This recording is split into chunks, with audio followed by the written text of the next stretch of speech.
Promised, I said I would go live later in the day. It is that time of the day later. And in this live stream, I'm going to show you, we're going to continue where we left off, making Detroit beats, trap soul, New York, UK drill. So this time around, I'm going to go a little bit faster because last time it just took a little bit long. All right, let me just switch screens. We're going to get straight to it. If you're new here, smash the like button and pray for me. Pray for me that we can get all this done in one sitting. Okay, so shout out to everybody who's still up on Black Friday. You can go to busyworksbeats.com/black. We have a new Black Friday offer called Black. It's basically everything I have ever made all in one, called the Black Box Bundle. Just go to busyworksbeats.com/black. So if you want to take your skills further, if you want to get sounds, if you want to get all that stuff organized for you, that's the link. Okay, so firstly, let me double check, make sure we're good on YouTube. Just got to make sure the audio is good. Go to busyworksbeats. Okay, audio is good. Bennett is here. What's up? Yes, I just started just now. Crispy is here. What up? This hoodie's creamy. That's a perfect marketing word for your hoodies. Creamy. Kid Ron is here. Always clutch. I'm just starting FL, so you're helping a lot. I've been watching your tutorials. Thank you. Always clutch. You just got FL today. Wow. Shout out to you. Which version? The producer edition, or did you get, what's the other one? Fruity edition. I have a video on how, even if you have the trial version, I have a video on how to get around all the restrictions. Just type in FL Studio Unlock BusyWorks Beats, not the pirated version, just showing people how to get the most out of the trial version.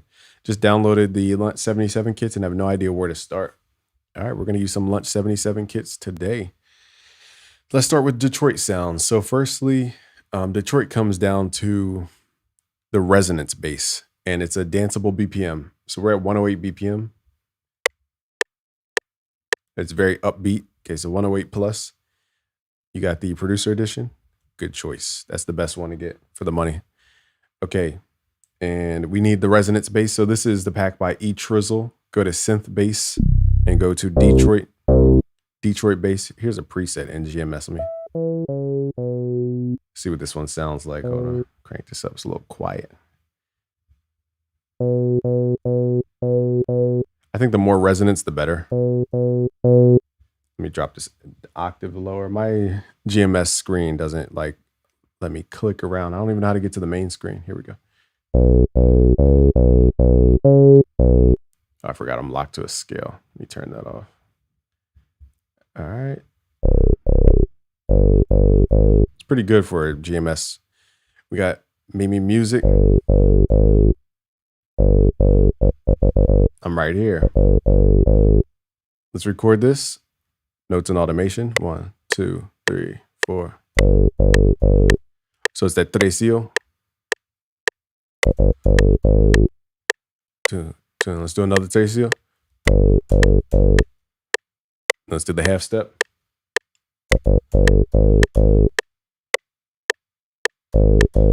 And then wrap it up. So it's just using that half step in that tresillo pattern. Let's hit Alt Q, quantize. The man is here. What up?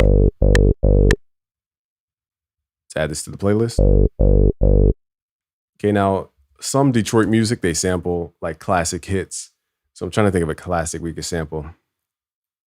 Let's see.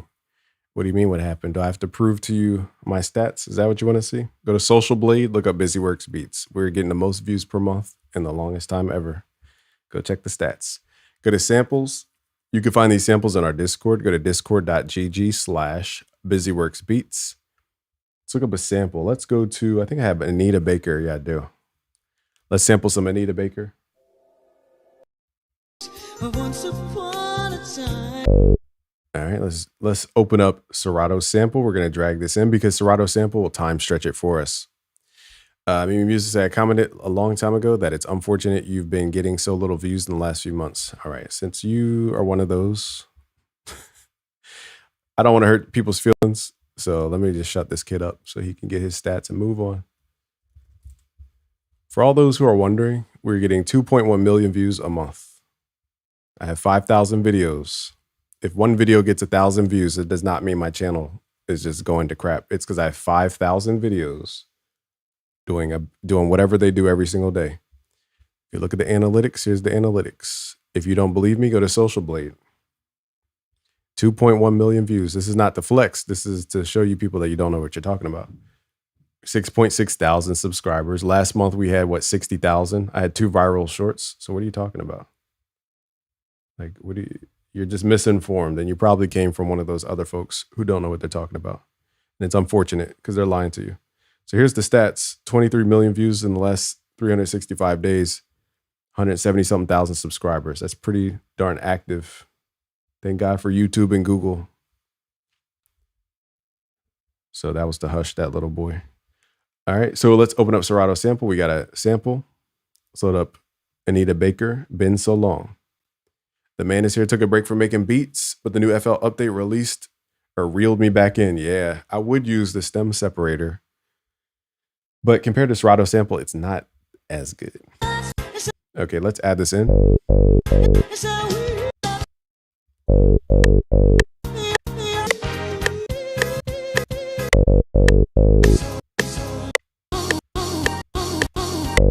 I might slow it down. Let's do half. So it's a little bit slower.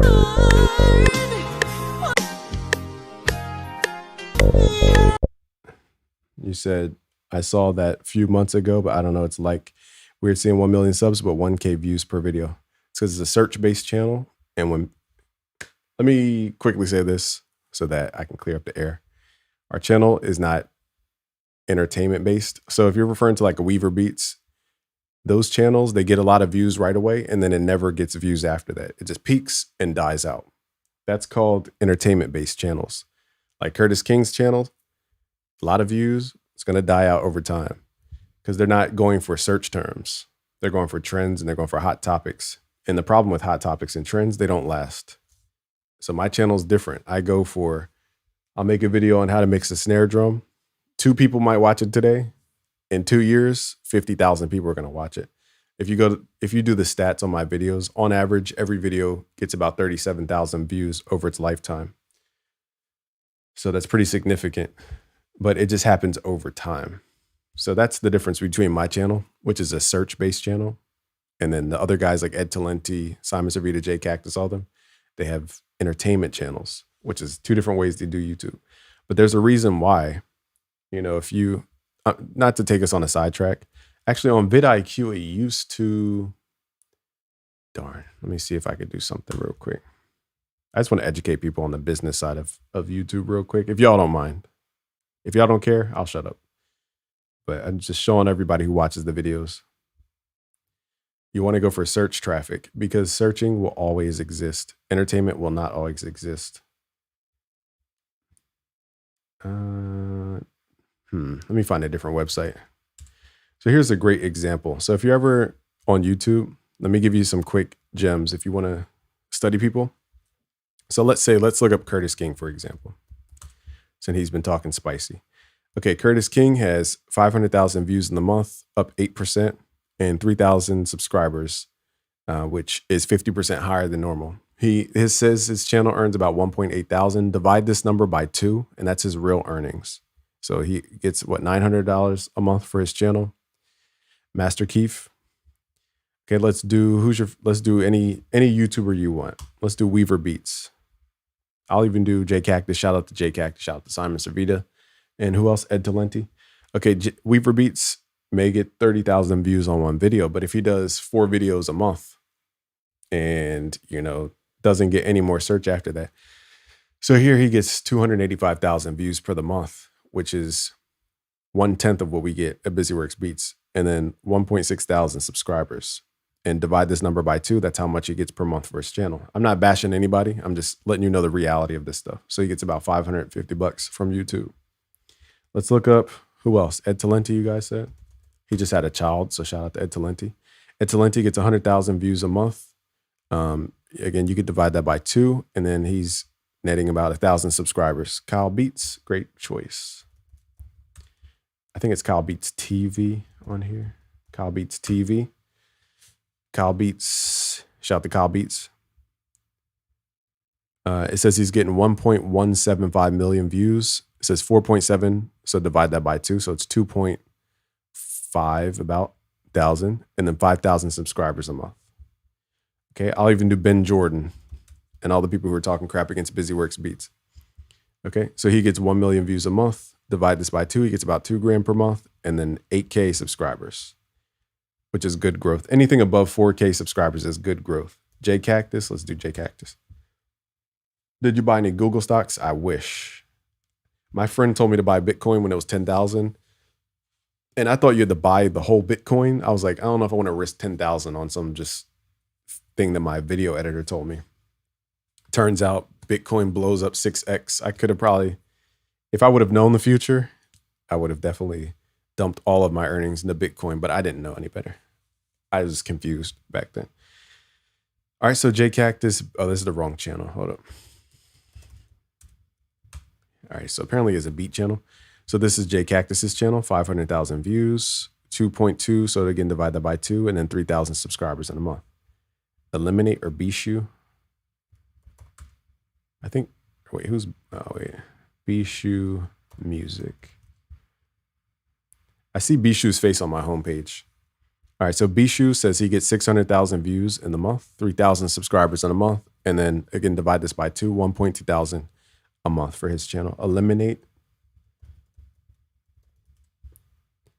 is this him? 26 million, I'm assuming. So all I'm doing is trying to show the guy who was asking me, you know, where do we stand as far as relative success on YouTube? And I'm not using any clickbait or entertainment stuff either. So this is 870 something thousand views, 3.3 thousand divided by 2, that's 1.5, and then 4,000 subscribers.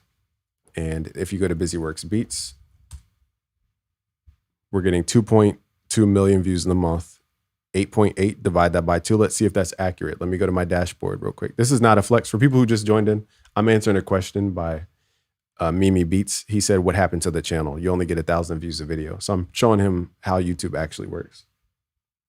So my estimated revenue for this next session of the month is 4.3 thousand. Let's compare that to what it says here. It says 8.8. That's wrong. Divide that by 2, 4.4. Okay, so that's on target, and we're getting 10,000 subscribers in a month.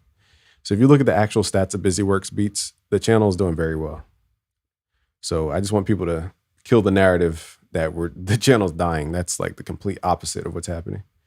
If you look at one last channel is Andrew Wong even. Oh, something happened to where his channel doesn't show stats anymore. I don't know how that works. But even there's Adam Neely. Now, Rick Beato, if you want to study somebody on YouTube, study Rick Beato. His stuff, he gets like 40 million views a month. It's ridiculous, Rick Beato. So, okay, Adam Neely gets about 1.4 million views, 5.6. So divide that by 2, that's 2.5 thousand from YouTube, and then 10,000 subscribers. So his subscribers are going up. Okay, so I just wanted to show you the reality of YouTube so that you have a better measuring stick, because a lot of people are trying to bash my name and they spread lies. Not you, but other people. Okay, so Rick Beato is the ultimate. He has 17 million views a month. 60, I don't know if his channel is monetized, but if it were monetized, he would get 30,000 a month just from YouTube, and then 40,000 subscribers. His channel is a Goliath. Okay, and another sneaky one, and I'll shut up after this, is Sweetwater. Sweetwater has a secret sneaky channel. They're getting 4 million views a month. You would never think Sweetwater was booming like that on YouTube. 4 million views a month, 7K in revenue, and then 7,000 subscribers. So yeah, my business might not look flashy, but you gotta understand what makes a real business, okay? Yeah, so I just wanted to show people who always, not him specifically, it's just there's narratives going around.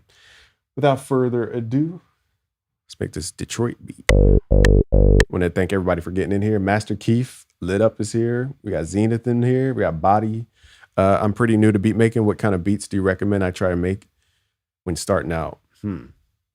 Actually, the chat might have a better answer for you because they're more hands-on. I would say the most non-technical genre that you would need to know is trap, because it's basically all 808 and drums. Everything else you can sample.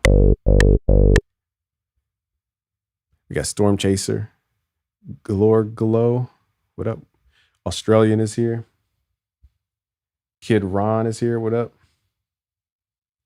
The man Bennett is here. Okay. So we're making Detroit. If you guys actually, it's kind of, you want to do, okay, tell me what genre you want to make. What genre do you want to make?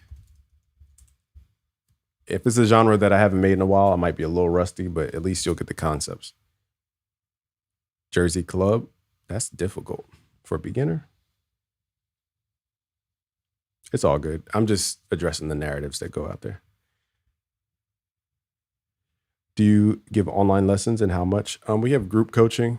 So that's at busyworksbeats.com/mastermind. That's our new group coaching. I've never offered coaching ever before, but I have group coaching. EDM, you started with EDM. That's like the hardest genre. That and sampling is very hard. Trap, boom bap, and then branch off from there. True, that's a good way to go about it. Trap is easier. Jersey Club, gospel.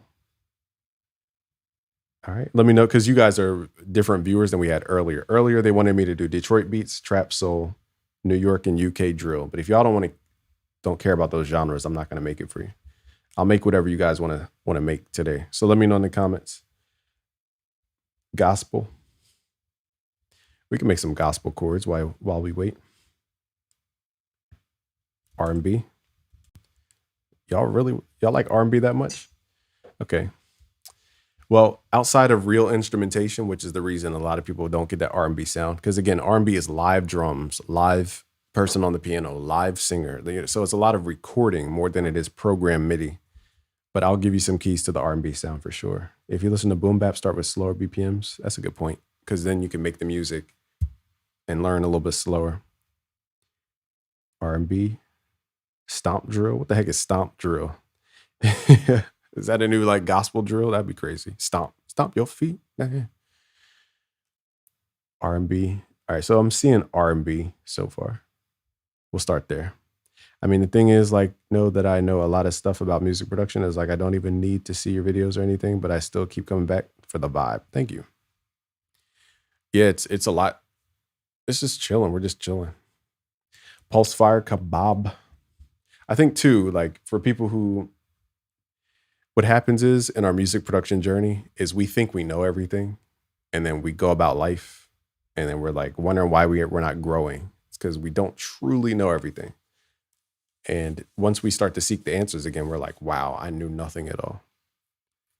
Myself included. So it's always a constant waning, so to speak. All right, so let's make some R&B. It's kind of what I'm taking from the chat.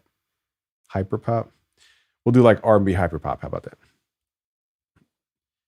Okay, so let's start with some R&B vibes. So firstly, you want to get the sounds right. You can go with the 1080, JV 1080. You can go with the MKS that's in Omnisphere. You could go with, hold up, I gotta log into my Rolling Cloud thing. Don't freeze, FL Studio. Don't freeze.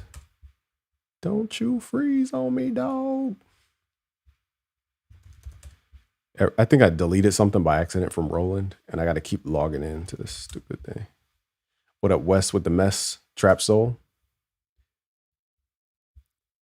Hold up, y'all. I'm trying to, there we go. All right, the JV 1080 is classic R&B fields, especially like Anita Baker type sound. Let's go to the electric piano. So your best friend is going to be your Rhodes, your MK80, your D50, your any electric piano for the most part is going to give you an R&B type sound. If as far as like 90s R&B. Okay, now the sound of R&B is all about changing the chord voicing. Kid Jade, what up from Argentina? Bojo Joel, what's up? So let's start with the most basic R&B chord, which is your 7th chord. So let's start at, where we at here? Let's do D. If you count up 3 notes, so it's 0, 1, 2, 3. That's called a minor third. This identifies the chord type. And then we draw out what's called a 5th, which is 7 semitones from the root note. So it's 0, 1, 2, 3, 4, 5, 6, 7. Play all those together. You get a minor chord all the time. So it's 0, 1, 2, 3, 4, 5, 6, 7. 0, 3, 7 gives you a minor chord every single time, no matter the key, no matter anything. So if you wanted to make this a little more exotic, you would change the voicing of the chord. Excuse me. So before we even get into chord, um, like the extended chords, let's change the voicing. And this is what a lot of people don't really get into. So we can move this top note up and down. We can move the middle note up and down or the bottom note up and down. And this is what creates, you got to imagine, it's hard to imagine this with a computer, but when you're playing by hand, your left hand specifically, usually they play chords with their left hand. They do a melody with their right hand in a higher octave. What that means is that the more complex you get with your left hand, it's going to be harder to change chords because now you have to really pay attention to all the notes. So for simple chords in that left hand, he said, drink some water. Dang, do I have water? Thank you for the water break. King of many, what's up? King Jade is here. Random human on earth. These are, what are these called? Audeze MM500s. These are $2,000 headphones they sent me, but these are the best headphones I've ever had in my entire life. So Sennheiser HD600s are what I used to have, but it's hard to recommend them when you know what headphones actually sound like, the good headphones. But that's what I used to have. I need water too. It's funny. The hardest part of me creating is the hardest part for me is creating chords and trying to add the bass, and the frequency of the bass collides. I'll show you a trick.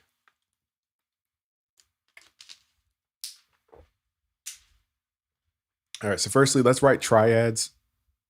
I'm eating a watermelon, so it counts. Okay, let's do a 2-5-1. I'm gonna kind of speed through this because it's a lot. But in short, if we're writing in C major, which is all the white notes starting from C. Hold up, my mic is hitting this light. Give me a second, y'all. It's a lot of dust down here too, freak. All right, so if we're writing in C major, which is all the white notes starting from Tyrone, what's up? Thank you. Hopefully this is entertaining too. I know I went on a little tangent about vidIQ, but we're back. All right, so all the white notes starting from C is C major. It's C, D, E, F, G, A, B, and then back to C. This is called the C major scale. Now, in short, they're called scale degrees. We take each note within this scale, and we can make chords with these. So we could take the first note of the scale, make it chord, second, third, fourth, fifth, sixth, seventh, and then back to the first. So when you hear people talk about 2-5-1 chord progression, they're actually referring to the scale degrees, which technically they should be saying the second, the fifth, and the first, but people are lazy. So we're going to make a second, a fifth, and a first chord progression, aka 2-5-1, very common in R&B. We're going to take this note here, D, and then in order to create the chord from what's called a scale degree, you skip every other note in the scale starting from that specific point. So start at D, skip E, go to F, skip G, go to A. That's your first 3-note or triad 3-note chord. Okay, so it sounds like this. So let's do 2-5-1. We're going to write G, B, D, and then go back to the tonic C, E, G. Now this is what I call the vanilla way of writing chords. It's very bland and boring. That dope glow that you got that chord technique. Now that's the vanilla way of writing the chords. A different way that I think about chords is the top note and how I think of it like a range. 8D audio would sound clean. 8D instead of 3D. So we're going to take these notes and I'm going to take this top note and say, I don't want to go above this point.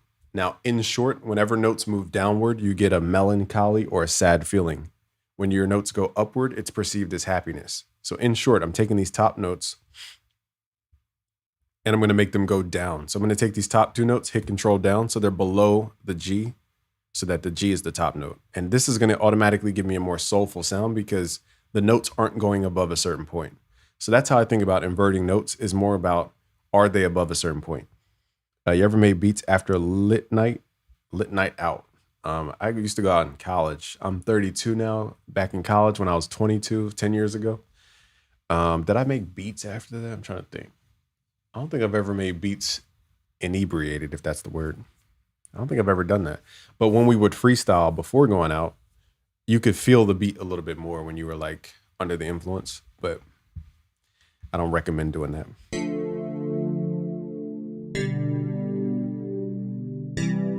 So see how that sounds more gospel-y? It took this vanilla sounding chord progression All we had to do was just think of our chord as like a zone. And now I'm going to flip those top two notes down. And this is going to give us a more gospel tone. The reason is this half step movement. And also we have two notes that constantly are playing throughout the chords. That's what creates that gospel R&B type sound. So I'm showing you how to get that sound without even going into the major sevenths and the minor sevenths and all that. Now, if you want to take it to a deeper level, what you could do is use what are called chord extensions. Oh, it goes around your headphones. Never heard of it. 8D audio. All right, so I'm answering any questions about music production. The hardest part for me is making sure I see everything. Oh, you said thank you for doing this? Thank you for hopping in. All right, so chord extensions are when we take this scale degree and we keep skipping notes in the scale. So skip E, go to F, skip G, go to A, skip B, go to C. This is called the 7th chord. Skip D, go to E. That's the 9th chord. Skip F, go to G. That's the 11th chord. So that's how we get all these chord extensions. We just keep skipping the notes in the scale, going up. And that's where we come up with these names. So depends on the vibe, but the more notes you use, the more jazz-like it's going to sound. That's an 11th chord, minor 11th. Now, the way you determine the chord type is by this third. So it's 0, 1, 2, 3. That's a minor. So now you know the rest of this chord is probably minor, unless you get to what's called the dominant chord of a scale. Now, here's where it gets a little different. So here, if we start at G, we're going to skip A, go to B, skip C, go to D, skip E, go to F. Now we're creating what's called the dominant 7th chord. The reason we call it a dominant 7th is because we have a major triad, 0, 1, 2, 3, 4, 5, 6, 7. Okay, but then we have a minor 7th on top, 8, 9, 10. Okay, so this creates what's also called a diminished chord on top. And this is the one chord that we can use to pull on people's emotions and then pull them back into the R&B chord progression.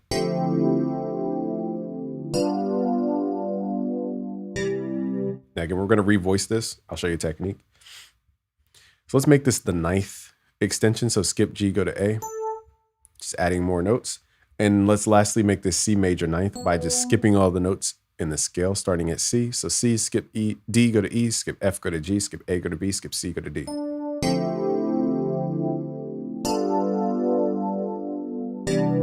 Yes, but if you want these specific chords, you want to use a major or a minor scale. The moment you start using modes and different things, you're going to get different chord types.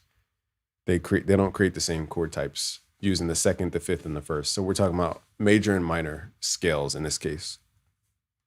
Thank you, Australian. What's your thought on artists that make their own beats? I love it. I think those are the best artists. Kanye made his own beats. Look at Kanye. Travis Scott made his own beats. Look at Travis Scott. Anybody who can fully express an idea in their head, those are the best artists. Dr. Dre, Andre 3000, you know, those guys, Michael Jackson, you name it. They could all make their own music if they wanted to. Okay, so what we're going to do is, this is the R&B technique. So this is the part to pay attention to. We're going to take this dominant chord, hit shift down, 1, 2, 3, 4, 5, 6. This is called a tritone substitution. The reason this is so cool is because, let me close on my browser, because now we take the bottom bass notes and they're walking down what's called a half step, or one note away from each other. And that's what creates that R&B type sound.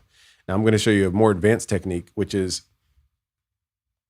altering the dominant chord. So we're going to take the 5th and the 9th. You can move these up or down. I found that it sounds best to raise both the 5th and the 9th up 1. This gives the most R&B sound. So I'll let this rock a couple times.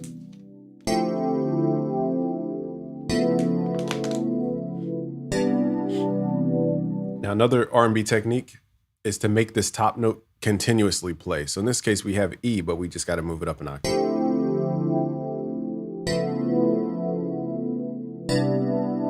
And now you get that gospel R&B sound like that. Let's swap out the sound itself. So this is an E piano, but let's try the D50, which is another.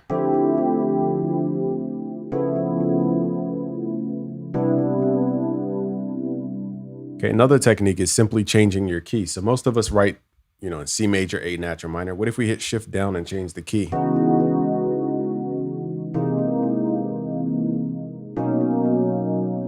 And now you just got to change out your sound. Let's do like a Bryson Tiller pad. See what these sound like. A bottle dropping sound.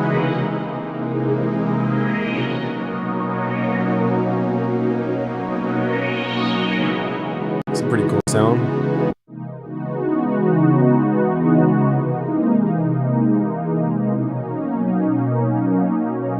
So if I can't find a good pad sound, I'll just use that first one.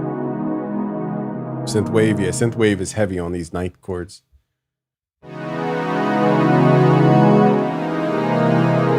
I'll just use that first one because I don't want to sit here and go through presets.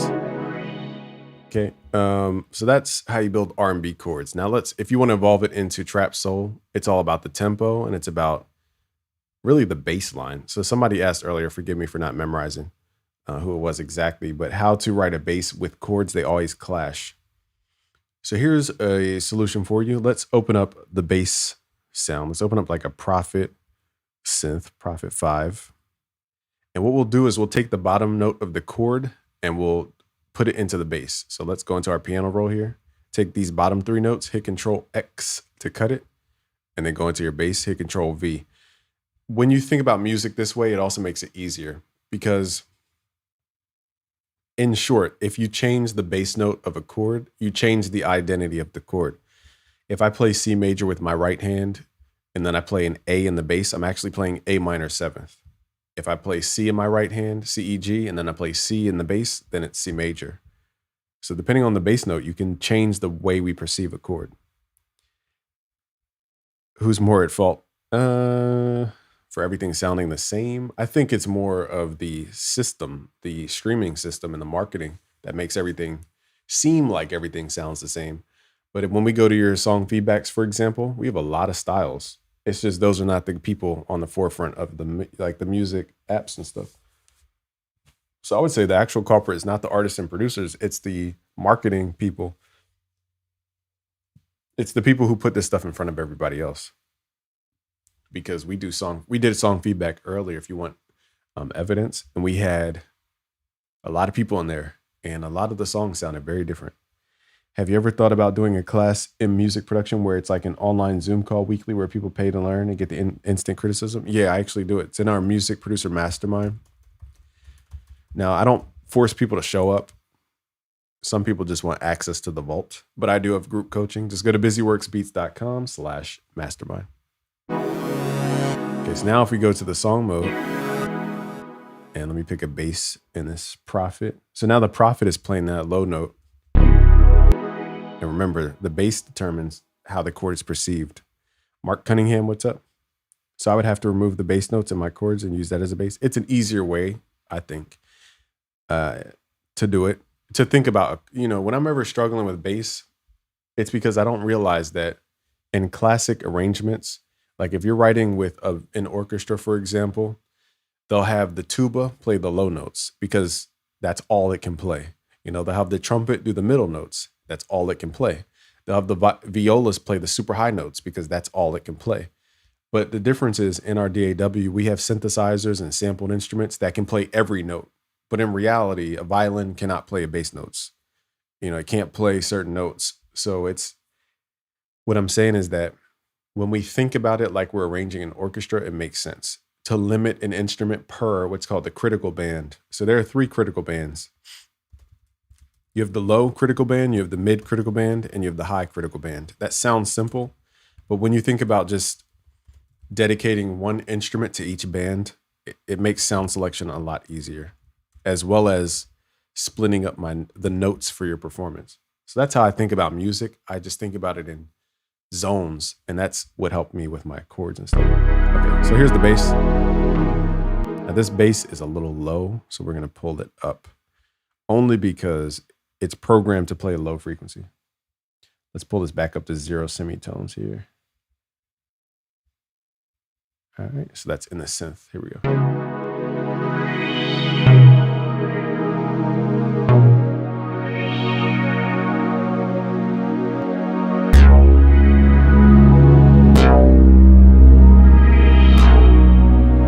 So we're still playing the same exact chord, the same exact voicing. It's just allowing the bass to play the low notes. So that's how I think about it. It just makes it a lot simpler. I'm not saying it's the only way, but that's how I think about it. Because when we get into the bass, we have to think about it as part of the chord. You know, it's part of the harmony.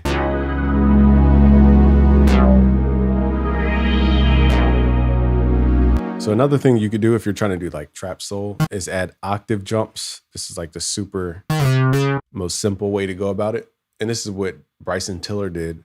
His sound wasn't as bitey. Okay, so octave jumps, you could use these real quick little playing the same note up an octave, or you could do what's called the perfect fifth, or you could do, I'll show you techniques. So let's put this. It's also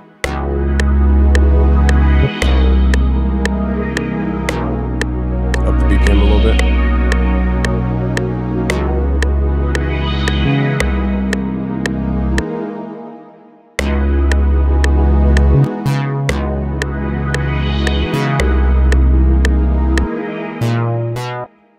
Now here I'm doing C to B. If we counted this out, it's because that half step. And then we're just doing the octave here. So the most, I'm trying to like simplify this for people watching the replay. The most common bass intervals I use are the octaves, perfect fourths, perfect fifths, and that's it really. So that's how I'm thinking about this bass.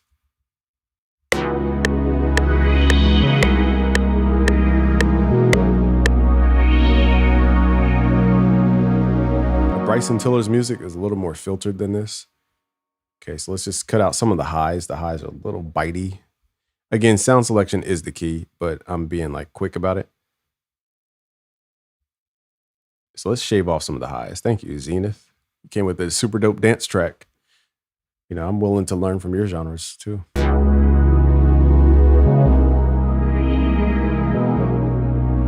So the main like attraction to Bryson Tiller was the bass. So let me show you guys how to sound design the type of bass he was using. It's kind of like a Reese bass, but it's not a Reese. Depends on how you define Reese bass. We're going to get a little geeky for those who are wondering. This is about to get super geeky. Okay, so it usually starts with a sawtooth. We're going to start here because this has the most harmonics. Detune this sound. Okay, and then we're going to go to what's called monophonic and legato here. So I can do like pitch bends like that. And let's add what's called portamento. Turn this up. So we have a pitch bend, glide, and then let's go to filter. And we can set this to 24 dB per octave. And usually for R&B, they add this resonance point. But it depends how big your bass is. Because this is 20 dB per octave, it shaves off a lot of the sound. Cambodia, shout out to Cambodia, Koi. Let's drop this down 2 octaves. And this is the Bryson Tiller type bass.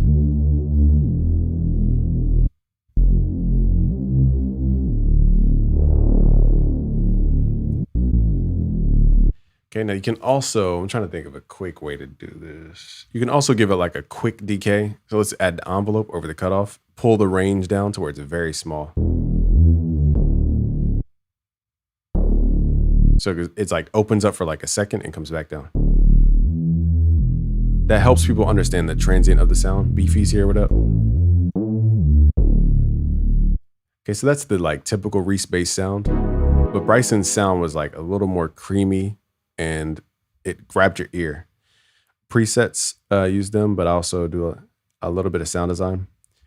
I think presets, like as a sound designer, who can respect another sound designer? Oh, what genre we're doing? They asked me to do trap soul and R&B basically. But it's up to you what genre we are going to do. I'm taking votes. What was I going to ask? What was I going to say? Oh, sound designing. It's more I got to take a breath more than water. It's just I got to take a deep breath. I didn't realize when you speak, you actually need a lot of oxygen. Oh, I know too, because I'm sitting down. When I stand up, my diaphragm's a lot more free. But in sound design, what I've noticed is that it really is about time. Like how much time do I have to get the sound to sound right? Sometimes I'd rather just somebody get the perfect sound and just they spent all that time than me try to fiddle with everything to get it. So some parts is like I understand FM synthesis to a certain degree. I understand additive synthesis and all this, but like, do I really want to sit here and design an piano from scratch? No. And so in that case, it's a matter of just time. So that's how I look at presets.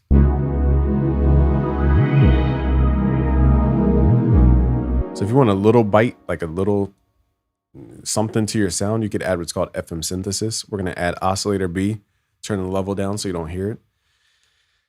We're going to go to the warp mode here, go to FM from B, and we're going to modulate this over a certain amount of time. And because we have a filter, it's hard to hear the upper harmonics, but this is going to add a little more like color to your sound. What can we see you producing? Wait, when can we see you producing your favorite genre? I mean, I would love to make New Jack Swing, but I don't think people care about New Jack Swing. You were doing something like UK dubstep or something like D&B with a rap vocal. We could. What level dB should melodies and 808s be at? I'm going to show you a plugin today where your 808 will just sit right. It's a free plugin. I'll show you.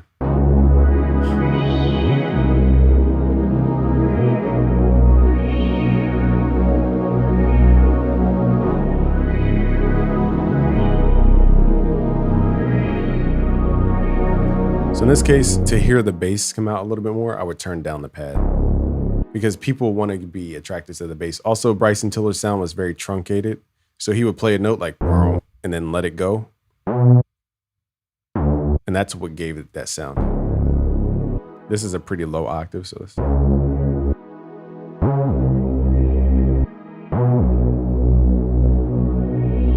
Okay, so that's the gist. We could sit here and like dissect Bryson Tiller style, but we already spent a lot of time on R&B chords.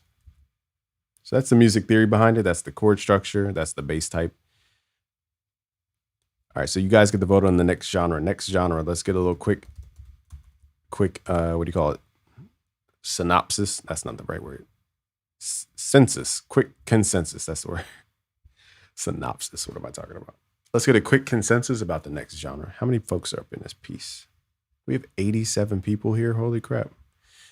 If you liked any of the knowledge that I gave you so far, could you spread some social digital currency with me and smash the like button? That's a way to thank me. Hit that like button for your dog. Or subscribe if you're new, either one. D20 is here. What up? We got Lipton.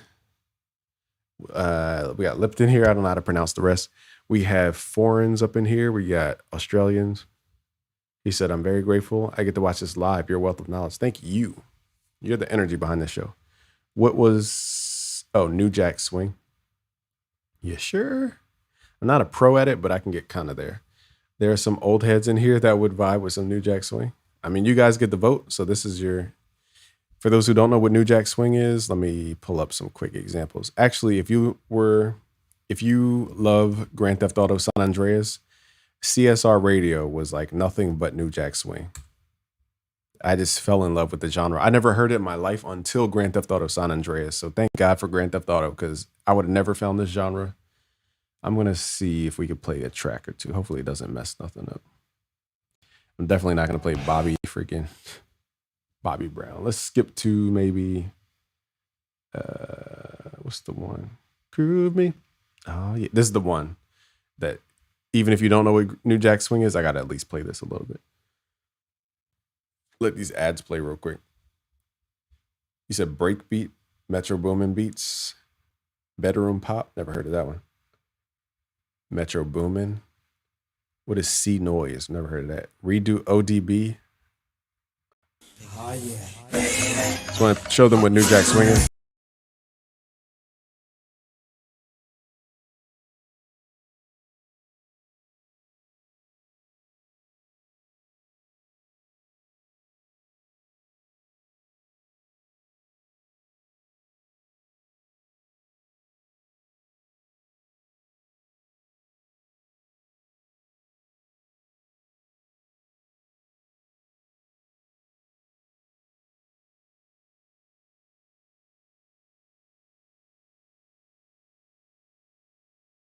Freaking magical.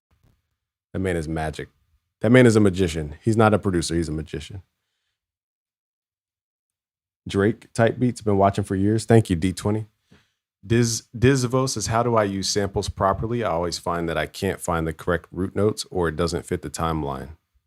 We could possibly sample. Neo is here. Neo Kaye Bout. What's up? Kaye Bout. It says, could you show the right way to sidechain the kick to the 808? There's a lot of ways to do it. Adrian Hover. Chuckin is here. What's up? All right, I'm trying to figure out what you guys voted for. It's all over the place. Metatune or Autotune? Autotune by Antares. Be down to hear your attempt a New Jack Swing. Put that part where you put the Reese together in a short. Oh, in a short form. I got you. Bruno Mars. C Noise is my name. There you go. Don't air it out. Don't wear it out.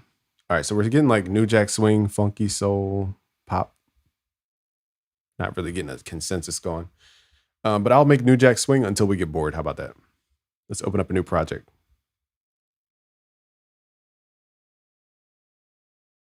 And then we'll talk about how to mix the DBs and everything like that. Chris is here. What up?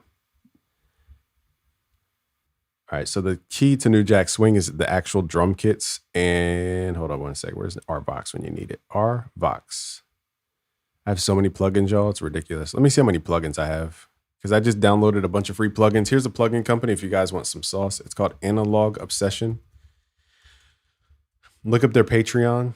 They give a bunch of free plugins, and it's crazy how many they have that are free. I'm going to show you how I use them and then how to sidechain. Let me write this down. So you guys want to learn how to sidechain, how to mix the beat. And then we're going to do a New Jack Swing genre. Can I sample an FL with a cracked version? I think so. All right. Let's save this. What am I doing? My brain is thinking of something. I forgot what it was. Live stream. Oh, I was saying that's what I was talking about. Okay, so New Jack Swing is all about the drums. You're going to have to Google this because it's a little bit hard to find. But if you look up the Roland S770, that's the drum kit that they use for this genre. Have you heard of Belle Biv DeVoe? Yes. Thanks to Grand Theft Auto San Andreas. So we're going to go to my retro drums folder. And I have another folder called Vintage Drums. Now, I told you guys a while ago to download these because now the guy put up a paywall. So these aren't free anymore, but they were free. So it's called the Roland S770. And let me show you. There's a snare. Like this snare is like screams New Jack Swing. Cal Beat, how many plugins do you have? Oh, that's what I was doing. Dang, my brain is like all over the place. I have 2,600 plugins. Isn't that crazy? That's a little crazy. Okay. I'm going to go through these snares. We're going to pick out the ones that, like little short snares like this.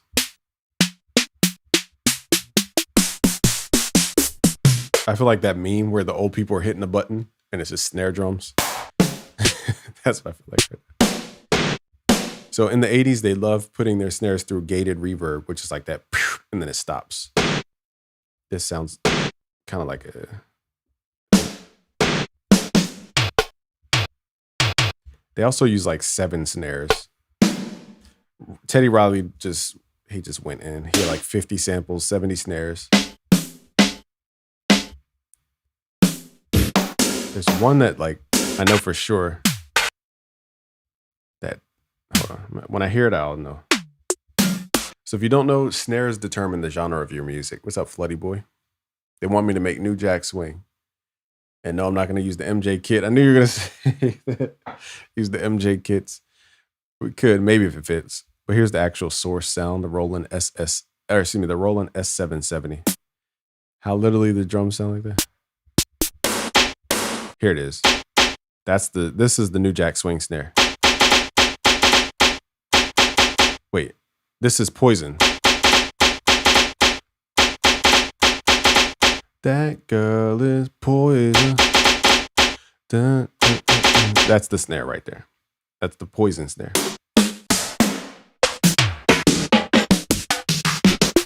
All right, so there's like a gazillion snares in here. Way too many to go through. But that's the Roland S770. Also, the kicks usually either short or they go through some kind of reverb. The bad kits for those sounds, that's what. This thing has some. They had 808s before 808s were popping. Look at this 808. It's pretty thick. It's a pretty thick 808 right there. So stuff like this, like reverby kicks. A lot of their stuff was like sampled as if it's in a room. And then also they took the drums from drum breaks that had like dust on it. Okay, so we'll see what we can do. Now, Dilio T2K, if you guys really want a master at the freaking New Jack Swing, it's Dilio T2K. He's a monster. He was so good at it, I had to refer him to TM88 for what TM88 was working on. What's up, Richard is here. Michael B. Jordan Beats. As you can see, we have so many samples to go through.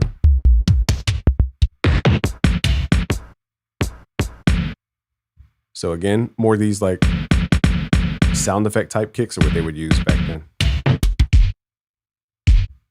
All right, so I'm not gonna like bore y'all to tears here. All right, so hopefully one of those kicks, we put up like 70 of them. In the 90s, they used a lot of tambourines more than they used hi-hats like that. But I'll use a hi-hat for today because we don't have time. What else did they use back then? They definitely, another thing about this genre, darn, my Roland subscription is up. Dang, I'm trying to think, where else can I find orchestral hits? I have a contact library called DSF, which is Digital Sound Factory. So if you guys are looking for like real 90s sounds, look for Digital Sound Factory contact library banks. What's up, Maceo? First artist I remember using 80s was Keith Sweat back in 1988. Keith Sweat. Shout out to Keith Sweat. I'm trying to think of his catchphrase. Not the ooh-wee, but ooh, yeah. Ooh, yeah. Dangerous. Okay. The more I discover retro music genres like this, the more I can hear my EDM song. Yeah, retro is the real key. Like retro is like, if you want to master sound selection, master the actual sound sources that all this stuff came from. Like EDM was born out of the Roland 909 and the 707. Like once we dig that deep and get into the granular, that's when you can really like level up. Okay. Lil AJ, what's up? Have you checked out some of our Moving in Silence original music? Oh yeah, we played it earlier. Shout out to Lil AJ. You're on that team too? Let me subscribe to you real quick. They got a little squad over there.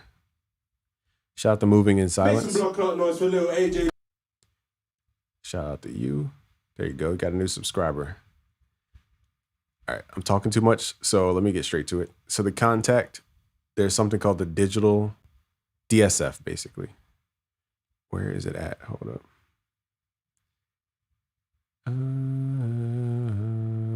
Okay, I put it in this folder. So it's called DSF Proteus Rack. So what I'm looking for right now, and we're going to go to the MoFat or the Proteus, banks. Okay, so Proteus is probably going to have the sounds you guys want. And we need to find an orchestral hit. So I'm going to go through their different banks right now to see if I can find it. So here's a hit. It says...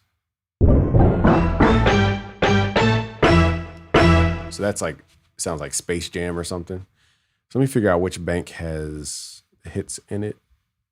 So this one has keyboards and bass. This is what people used to have to do, like before plugins with visual directories. We have to scroll through sounds. You guys have it good in these days. All right, so it's L. We have leads, vocal. I'm gonna find this hit section. So hits weren't as popular, so they probably put them at the end. Here we go. So here's a ton of hits.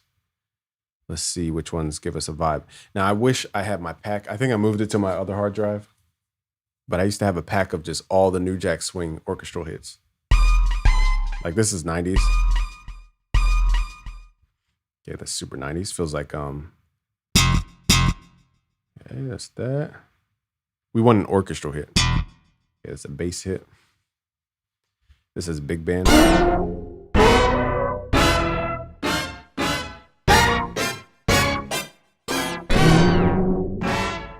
It's kind of cool, but it's kind of cheesy.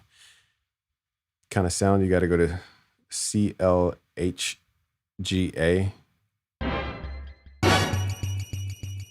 Kick folder. I don't know if you're back in time or what. But here's a kind of hit. Okay, this is down, definitely gives like a New Jack Swing type vibe. Let's add that in. I took 20 minutes to get here. That's how long it takes to choose sounds. Also for New Jack Swing, again, JV 1080, your MKS keyboards, your Rhodes piano. So that's the sound selection. I'll just do the JV 1080 for now. And we're going to go to the E pianos and then go to one of these E pianos. Let's just go to the MK80 because it's just the go-to. Now, for this New Jack Swing, you would think the chords are the main focus, but it's actually the background. Let's go to 93 something BPM. And you got to think dance rhythms like. Dun, dun, dun, dun, dun, dun.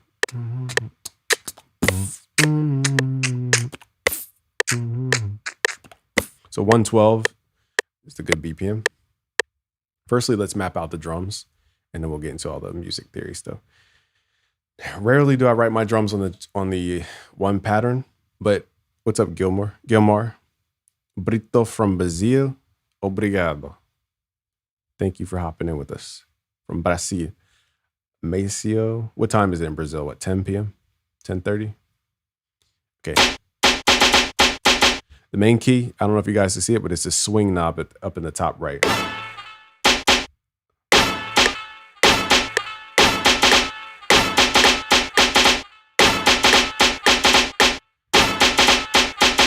So dun, dun, dun, dun, dun, dun, dun, that's because the swing parameter up in the top right.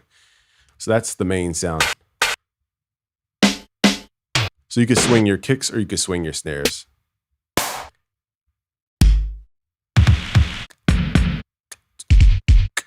Ricky West, what up?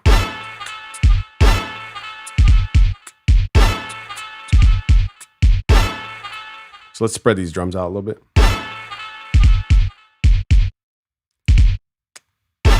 And we're going to switch it up. So I'm going to do dum, dum, dum, dum, dum, dum, dum, dum, dum, and then switch it up over time. Dum, dum, dum.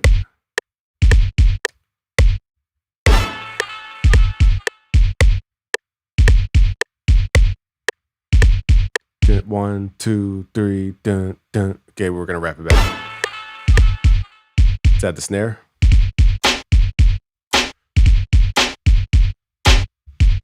So 1 snare and 2 snare and 3 snare and 4, and we about to bring it back around. That's how we do it and break it down. I forgot my record scratch sample. Dang, where would that be? Darn, who has that sample, little man? Darn, man. I'm trying to think, where is that sample with the record scratch? I want to say it's on a 50 Cent kit, but I don't remember which one. Dang it. Oh, scratches. Dope. There we go. We got a scratches folder in here. Let's go. Yes.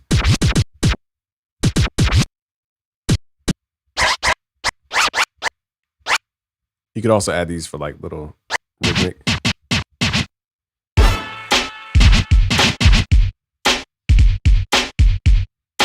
So they were programmed drums on a sequencer. Again, the goal is for people to dance.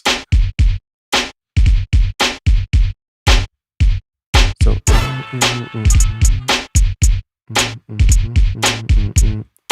let's right click till he's forced. You're funny, man. Let's go to the wrench tool. Keep that hi-hat steady but low. Similar to a funk record.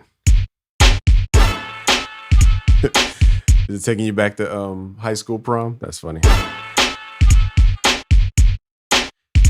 Now, Teddy Riley would go ham with snare rolls. Like, I'm gonna try to show you how to do that, but Teddy Riley you gotta be Teddy Riley. Let's make this unique. And let's see if we can do a little snare roll on pattern 2. So it's 1, 2, 3, 4, 1, 2, 3, 4, like that.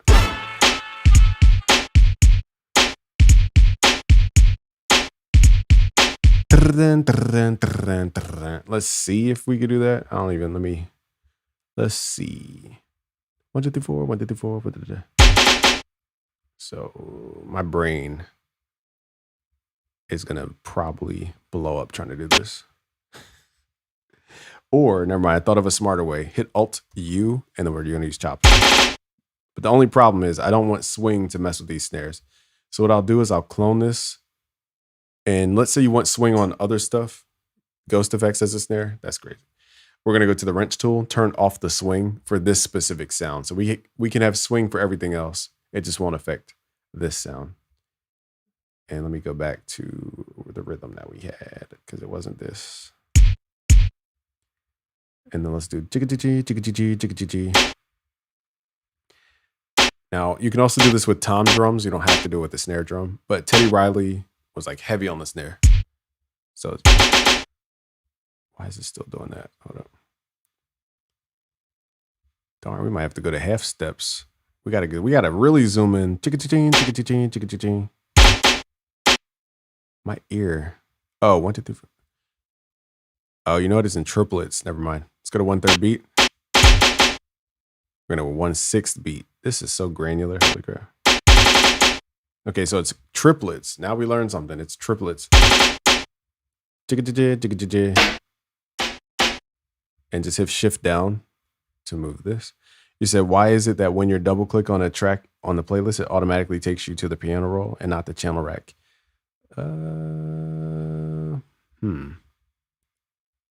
I think, let me see if that's fully true. Hold up. Let's go to pattern 3, double click. It depends on if notes are in the piano roll. So you see on pattern 3, it took me to the channel rack. It's because nothing's in the piano roll. But the moment, now you don't have to pitch it down like that. You can just have it play. Let's just turn this down a little bit. And Tina and Ricky and my homeboy Kels. Johnny, Victor, Gina, and Trina and my homeboy.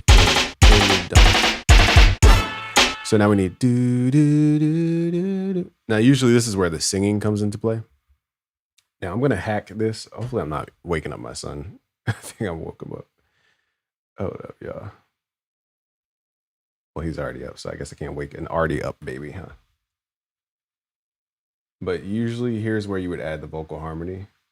Just give me a sec. I'm just making sure he's good. All right, he's good. He's just trying to reposition. But yeah, here's where you add the do do do do do. Now I can hack my way through it, but this is the part where Game is a producer, not a vocalist. Let's do some loop recording. Let's just record us going do do do do do. Now, if you really can't sing, now the only thing is, I probably wouldn't recommend autotune because it takes away from the vibe of the 90s. Yeah, let's do this low male. Do do do do. See how it kind of takes away from the vibe. So I don't like that. All right, let's record this. Pray for me, y'all.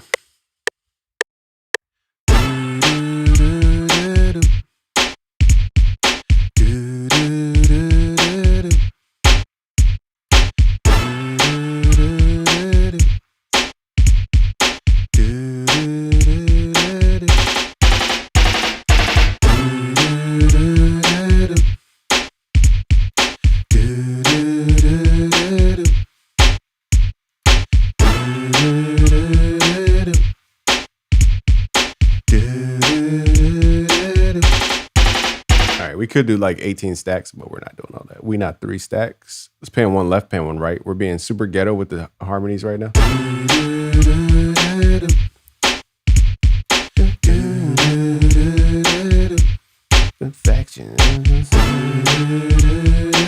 Okay, now let's add our chords.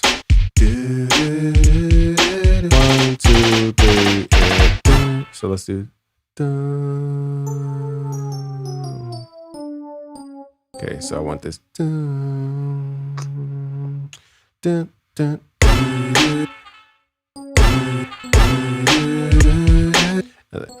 Here's where it gets complicated because my voice. I probably should have did the instruments first, because now we need to tune the instruments to the vocal, and not every instrument is tuned to 440 hertz. Like my voice is probably at 445 if I had to guess. So we have to go in here. We have to go to the fine tuning and change this tuning so that it matches the actual tone.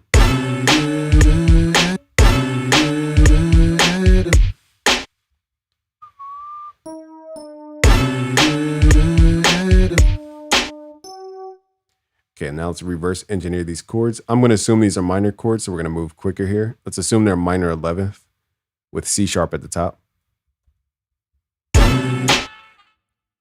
Now I can tell it's not minor, so let's take this to a major. And I don't like major 11ths. I like major ninths, because once you get into major 11ths, you have a diminished chord on top, and it sounds crazy. Also, I didn't do the bass yet. The beatbox folder. Let me figure out what tuning I'm at. Hold up, y'all. I'm trying to think of a fast way to do this. There's no fast way to do it. Let me just turn off my freaking mic. How about that? Then we'll reharmonize.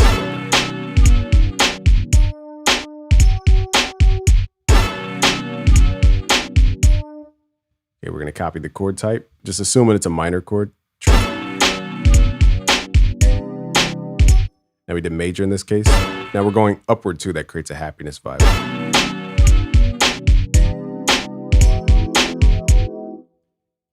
Okay, we copy this. Now to change up the vibe, you could switch one of these major chords out for a minor chord to switch it up.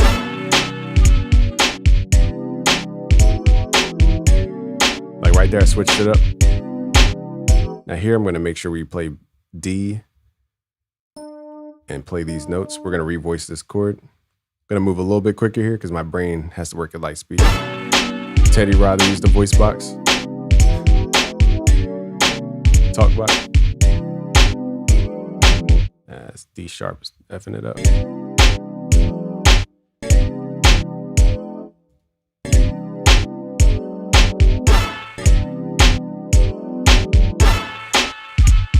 We still need that orchestra hit to really give it its identity. What's up, track legend? DCP 9000. What up, G? All right, shout out to y'all. Okay, so we need an orchestra hit.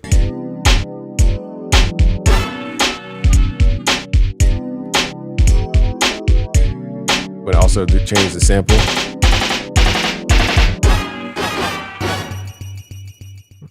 It's a different sample.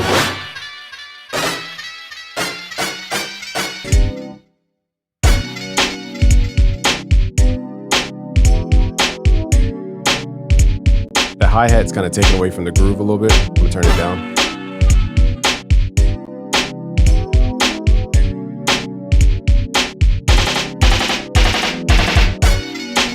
Okay, we still need like the identifier though. Let me see if I can find this sound here.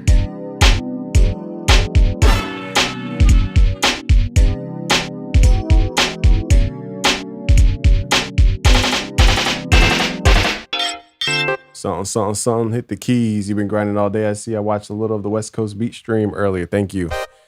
Dope video you did on the toxicity of the producer community, because I saw Curtis King reacted, and boy, do I have a reaction for his reaction when he posts. Oh, man. I just think it's funny. The only thing I don't really let people do in the community is just lie about stuff. Like, it's fine to have a take, but when people are lying about stuff, that's different. This one has a lot of different ones.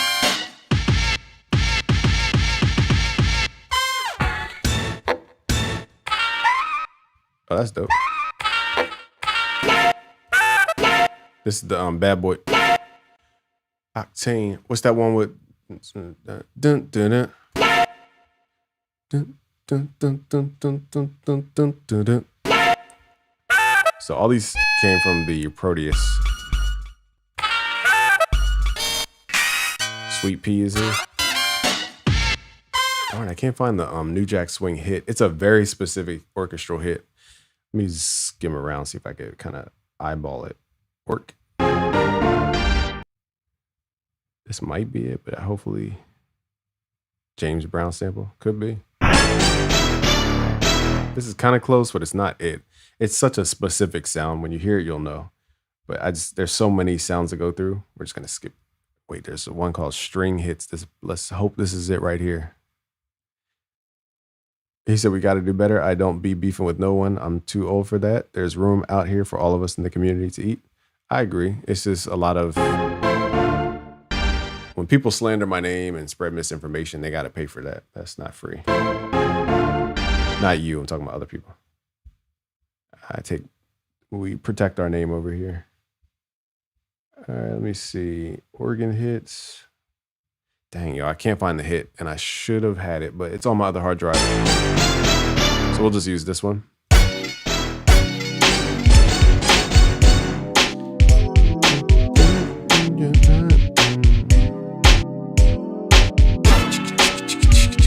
I feel like we need a tambourine.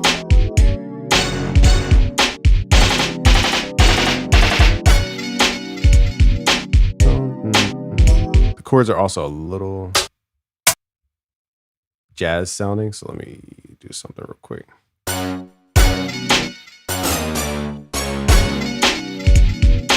The Proteus fueled the 90s TR-808. Yeah, the TR-808. The fact that we still use those sounds till this day is pretty wild to me. I don't know what you're talking about, but why does the sample have such a low sample rate? The stuff back then, I guess. Sample techniques back then. All right, this beat sounded kind of weird, so we need some tambourines. If I can't really get the sound, then I'm gonna not force myself to keep going because it's not sounding like a New Jack Swing right now. But we need a chick.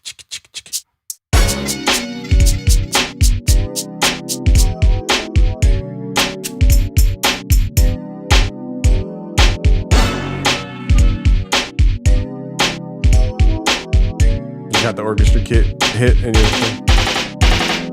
Oh, I forgot the bass line. How could I forget the bass line?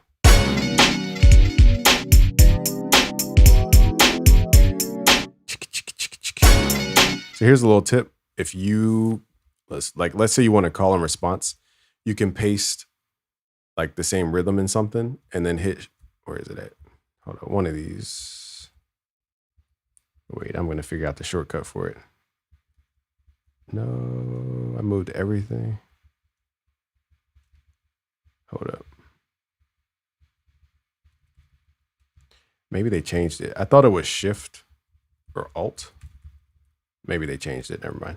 But I thought you were able to shift it, the whole thing to the right.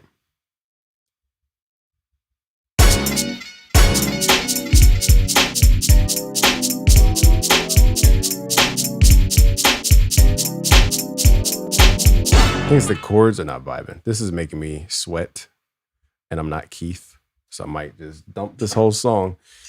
But the next step would be to add the bass.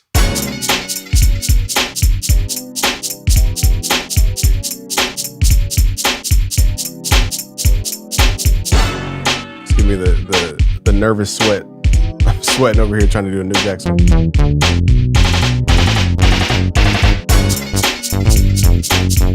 I think it's the tuning. It's just not tuned right.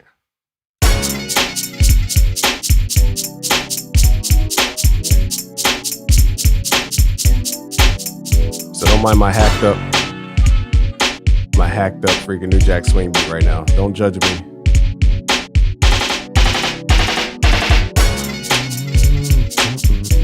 Also, we need reverb. Let's just add a bass line real quick. Just gotta figure out what key we're in. But man, I am sweating. I put the hit in the R&B loop samples. Oh, sick. Zenith. That's Discord. I forgot we have a Discord. My man's trying to help me, and I'm sitting here like sweating to death. Let's figure out what key we're in.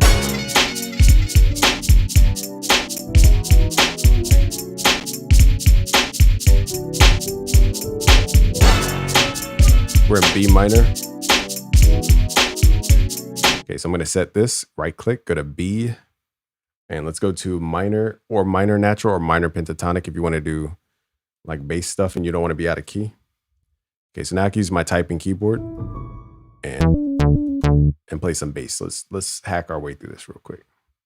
So you have to play the bass as if it's like a kick. It's like doom, da-dum, doom, doom, doom, doom, doom, like that. So you have to play really fast. Ooh, that was way too much.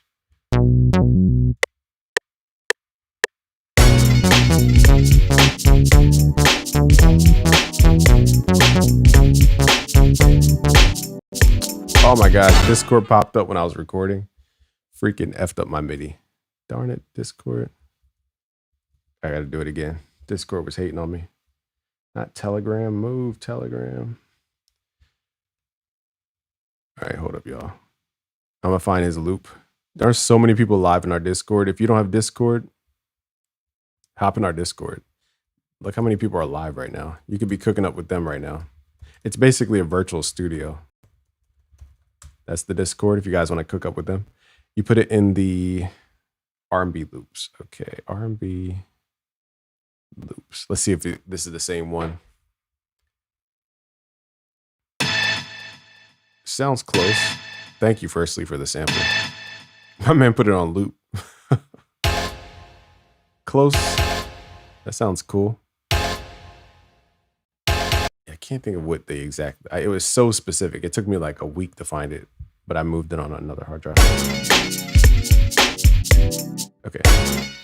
Let me take off this string hit because it's going and it's out of key.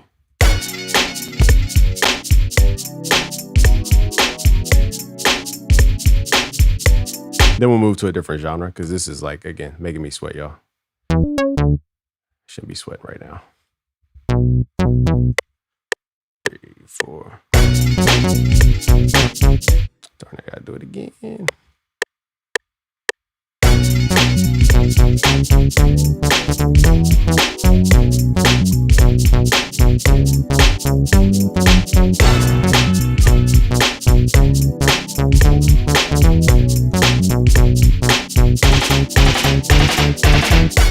So it's like one mess up in there somewhere.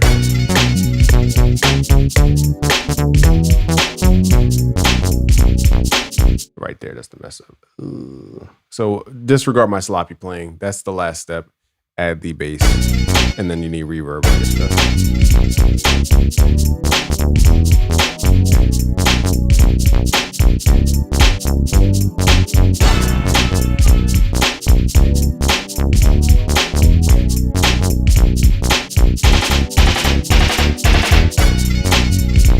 And that's what adds that groove. I just play super off time. People from the 80s like, that does not sound like New Jack Swing, my dog. Nephew. That ain't New Jack Swing. That's old Jack Swing, dog. So I don't want to sweat anymore, so I'm going to put that one away. We're going to move to another beat. So that's why I need to practice. As you see, a little rusty on the New Jack Swing vibe. Honorary member of Gen X. That's funny. Shout out to Gen X. I don't have any sound effects. Shout out to y'all. What genre could we do next? Since I struggled through that whole thing, talking too much. Bobby4F, what's up? Samsung t-shirt. Funny username. Ricky West is here. We got something popped up for a sec. DCP 9000. But yeah, something. If you're still here, like a lot of the whole people call it drama is really me defending my name. You know, I gave Weaver a whole history line, so it's very clear what happened. I respond to people. I don't go nudge people. I respond to people. So anytime you see me make something about something, it's in a response. And then they try to make it look like, oh my God, Busy is doing. It's like, no, you shouldn't have did what you did. Now you got to deal with it. Okay. Playboy Cardi, EDM beats, picking up my new PC recommendations for music production. I'm not a computer guy, unfortunately. But I do have a computer expert that we used to have. If you type in music production, computer specs, BusyWorks beats. One of my past employees, Stefan, he gave an outline about computers. I'm not a computer guy, though. Never heard of Kirkchoff. So I like Pro Q3. I just never heard of Kirkchoff before. Do Tech House or Garage? Y'all want me to really stretch, huh? I've never studied even the difference between Tech House and Garage House. UK dubstep DnB with rap vocals. I could do a hack version. Marmar is here. Just subscribe. Thank you. Savage mode type beat. Beat it type beat. So I'm gonna load up a new project. You guys decide on what you want to see next.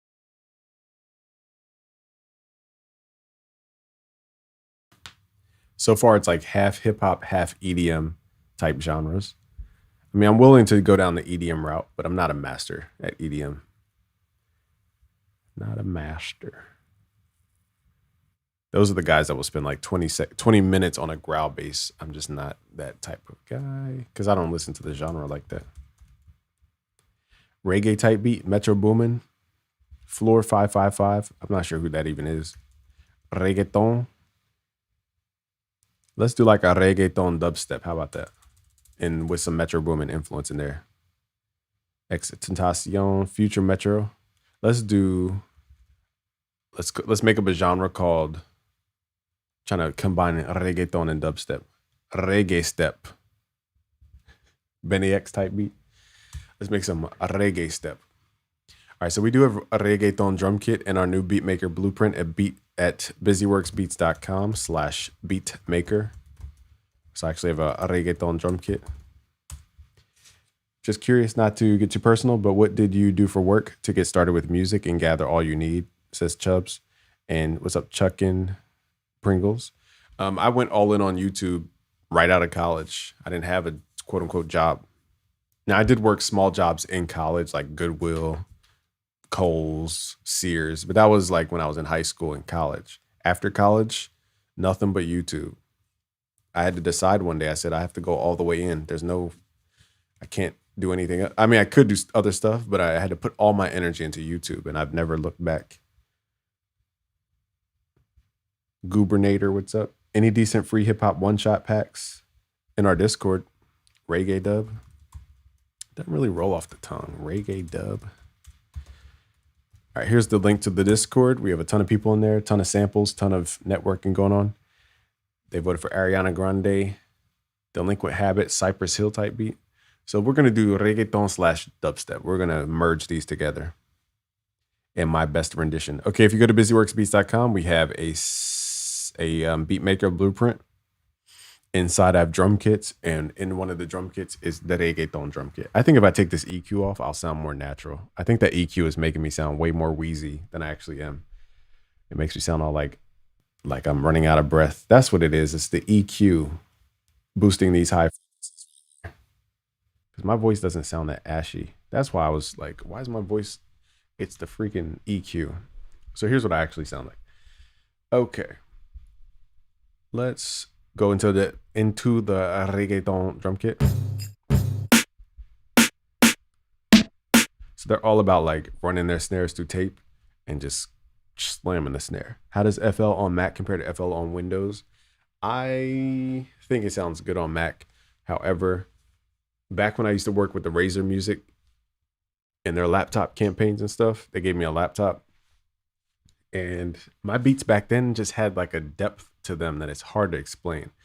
That could also be because I mixed them over the speakers. That could be part of it. Or it was the headphones I was using, but I'm pretty sure the PC had something to do with like it's a different width that I was hearing, like a different depth and width. Whereas on the Mac, sometimes it just feels small. But that could be just my skill level, you know, it might not be the computer.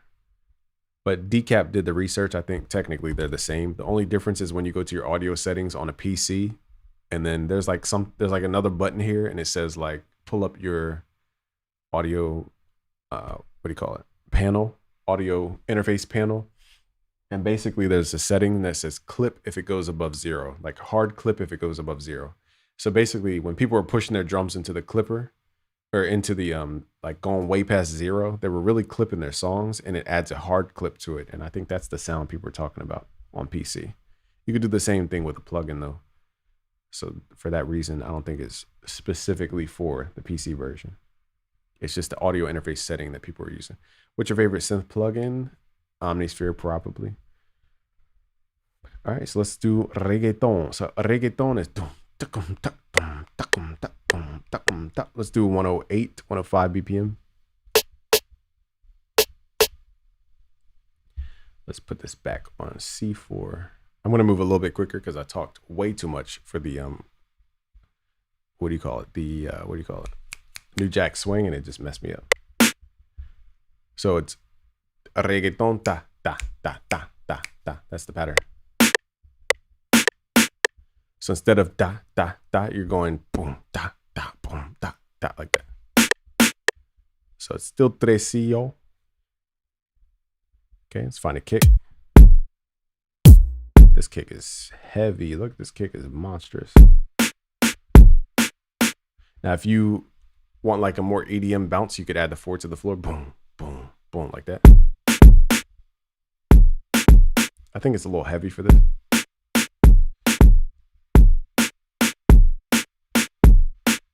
That's the pattern. Very simple.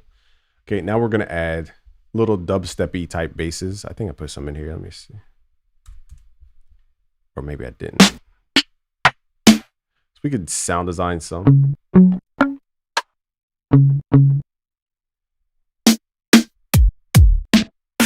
Okay, I didn't put this, like the sound effect type stuff in here.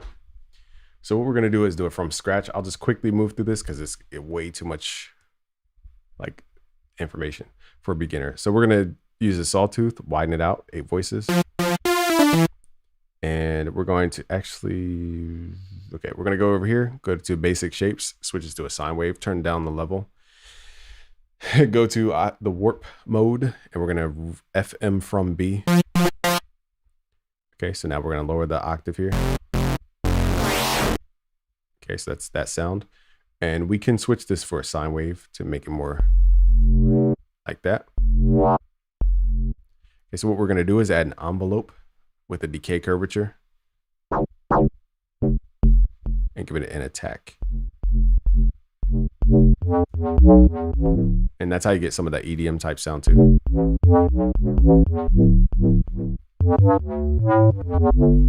You could add some effects like dimension to add a width to it, turn up the mix level, turn down hyper mode.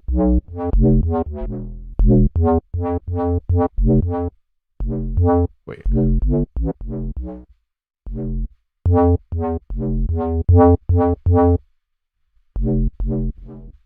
Okay, so let's add this in a sphere.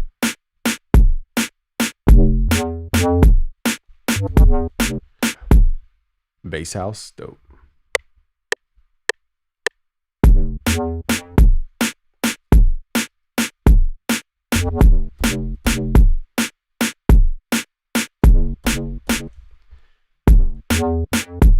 It's a little slow though.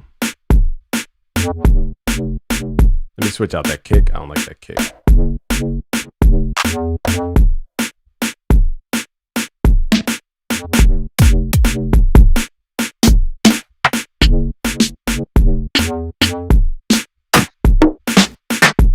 These snares are so loud too. Whoa, that's loud. I swear I had another kick. Here it is, the Diego kick. Let's swap that out.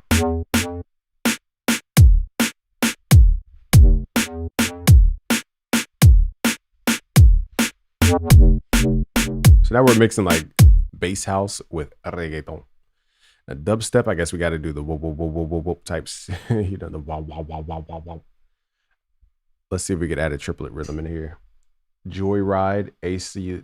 That's a whole different world. EDM is truly like a whole different universe. Way too much to study for me. Am I from Georgia? No, I'm outside of Philadelphia. Any decent free hip hop one shots packs? Yes, in our Discord, I dropped a lot of one shots in the you'll find it in the on the left side under downloads. My bad, I missed a lot of questions. Can you do something like indie rock? I would have to record instruments. I'm not the greatest guitar player in the world, unfortunately. A lot of the genres that people want to make, you got to play them. And it's like, if I'm not a good guitarist, you can't really draw in guitar. I mean, you can, but it's not going to remotely sound right. I think that's where a lot of people get stuck. They realize like there's only so much you can do in the computer with MIDI.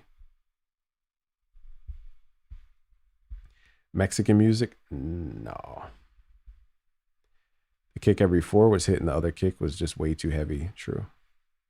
What does one shot mean? One shot just means it's one sample like this is a one shot. It's just one sample, one note of, it could be an instrument. Most of the time when people say one shots, they're talking about a sample of an instrument hit. So for example, I have one shots in the Beatmaker Blueprint. And the difference is I give you multiple notes, whereas most people only give you one note like this. And you can make a melody with that. You can do whatever with that. There's many ways to kind of flip a one shot, but it's basically just one sample, and it hits and it fades, and that's it. It's a different kick.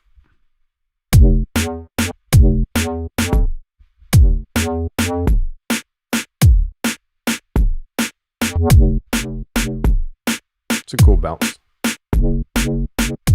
The Ceramid flutes, no, it's synthetic, so it's not gonna have real instruments in there. Comb filters are really beneficial. That's what I was gonna show people. So under the filter, if we go to miscellaneous, you can go to the distorted comb, and I like this one a lot. I'm gonna add what's called a filter. Wait, is this the patch here? Hold on, that's the wrong one. Okay, so you can go to the distorted comb filter, and it's basically a low pass with like added textures. We're gonna have A and B. We're gonna turn up the resonance so you can feel the comb filter, and then have it decay over time to create different overtones. And you can change the comb frequency. Now this one you can't really tell because my resonance, if it goes too high, it's a little wobbly. True. Also, we could add a little rhythm to this. Let's do triplets right here. And let's add the LFO over, let's say, the cutoff frequency. Let's remove the modulator, add the LFO in triplets, and let's make it go pretty fast, like wah, wah, wah, wah, wah, wah, like that. Let's do 1/8.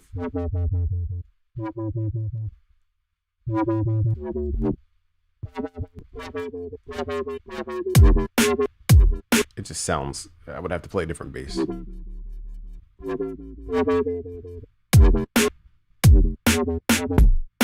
don't like the LFO, it sounds weird. Let's remove. So if you want to widen this out, again, you could add chorus, or you could just open.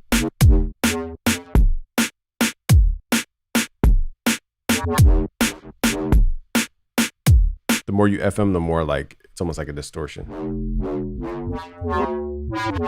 Can you add ghost snare notes? You could. I could do like taka. Let's do that. Good idea. I just grouped all the drums, hit Control G. We're trying to create a genre here, a reggaeton and dubstep. I'll call it a reggae step.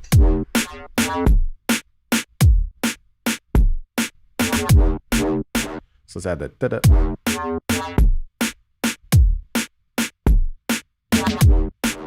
I like that. I think we're doing too much, but let's. Okay, the song still needs an identity. It doesn't have an identity. This bass is like super distorted.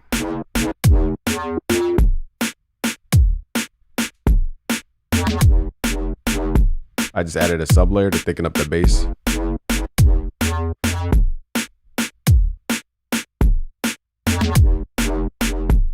So I don't have any weird like dubstep sound effects. I do actually, I think I have some Vengeance drum kits. I'm not sure if it's the dubstep ones. Let me see. I think it's like the house ones. So Vengeance drum kits, electroshock. Let's see if we have any sound effects we could use in here. Booms, downlifters, uplifters. That's pretty cool. The freak is a downlifter. How do you lift somebody down?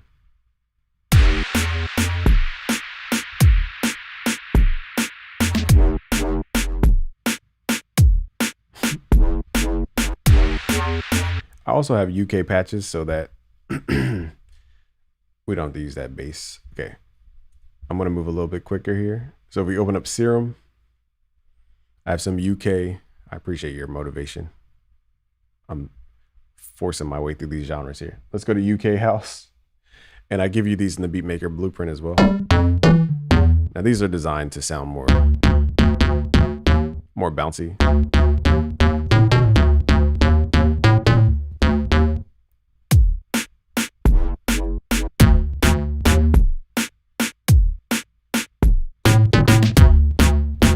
They're more accurate to like what I was trying to do. A little more bouncy. Let's record that.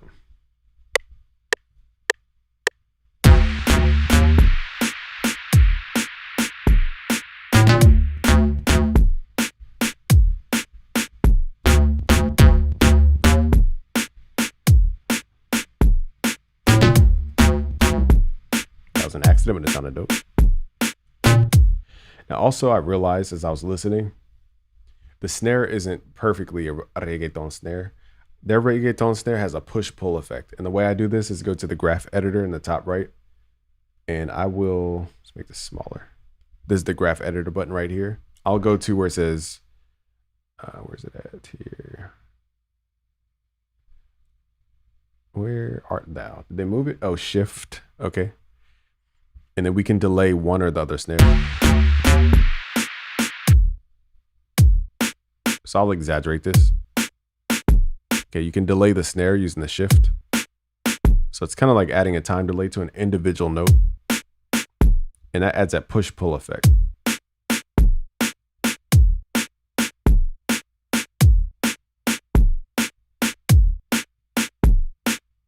So I'm delaying the second snare.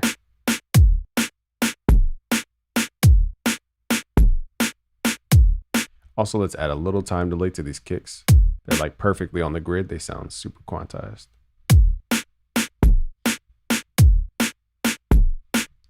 See how we have more of a groove and more of a bounce? Brain Jelly. Robert is here. Can you add a ghost snare? So hopefully Dizvo's here. Just gotta get these levels right. Let's also see what other bass presets I have.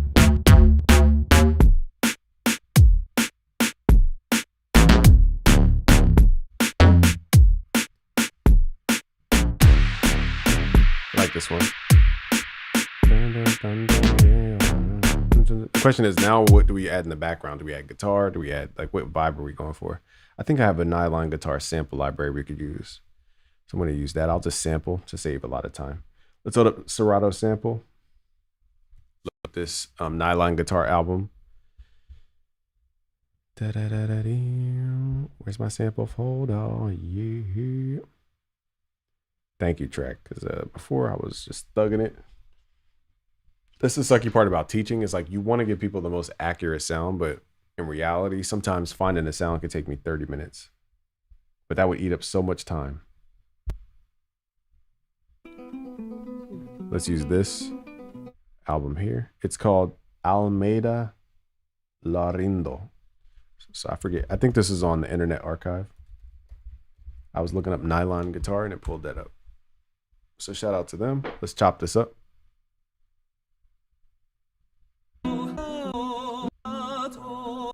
Let's see if this even vibes with what I'm trying to do. Where's the samples? Hold up. Okay, I guess it just started at the vocals. I don't want the vocals though. I wish Serato sample had an easier like scroll process. This is kind of tedious, but just wishing.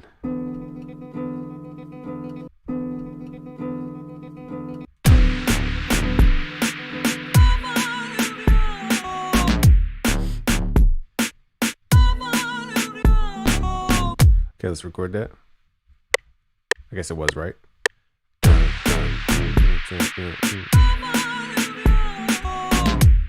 What's up, Dizo? Says 3 to the. Okay.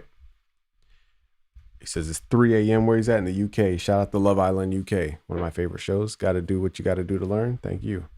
You could also watch the replay when you're not staying up all night. Still need like a musical idea for this track. It's kind of missing the music.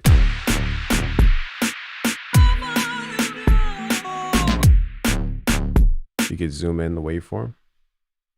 Yeah, it's just kind of like, I'm asking too much, but I just need something that I could use my trackpad and kind of zoom in and out like a mouse wheel. Because clicking this, tedious, then you gotta like do too much. But I'm asking too much. Colin is here. What up, Colin? We still need like something that says this is music.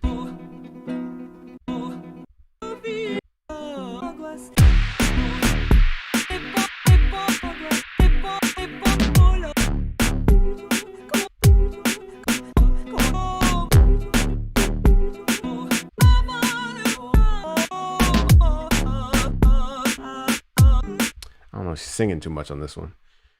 Let us see what we can find. I'm not going to stop till I get a good sample here.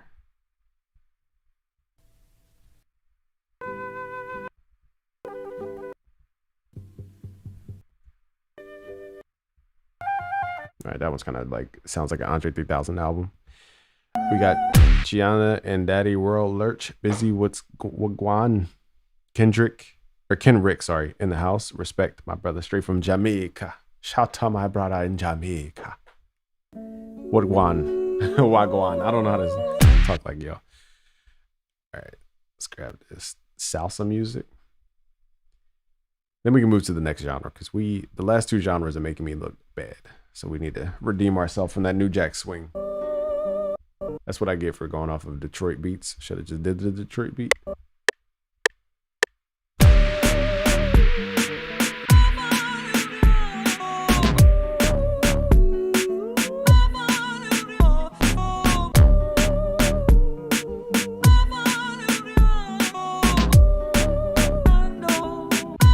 All right, let's play random notes. This sounds kind of cool. I feel like the snare is out of key.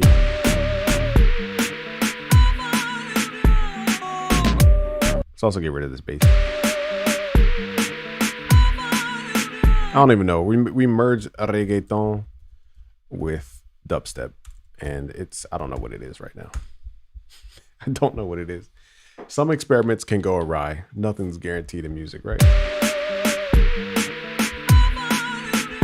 I didn't even tune these samples, so I don't even know what key. That's E minor. This one's in A major, which is, okay, what's the relative of E minor? Count up 3 semitones. So you got E. Let's go to our keyboard real fast. E, 1, 2, 3. So we need to write in G major for this to be in relative key.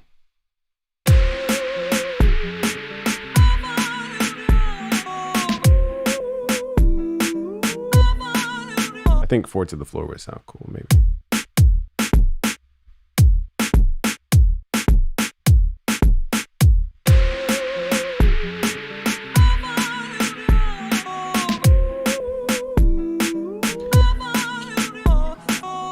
Changing up the kick pattern. Oh, the snare. Now I'm hating it.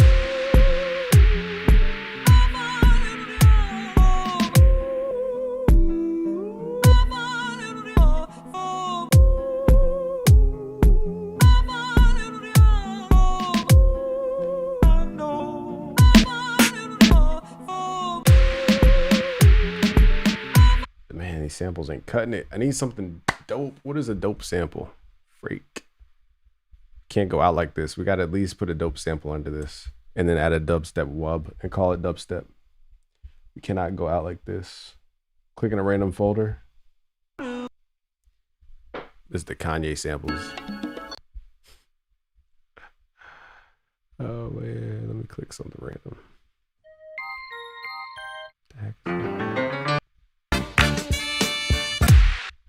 All right. Let's do this again. Dragging a random sample in here because I cannot go out like this.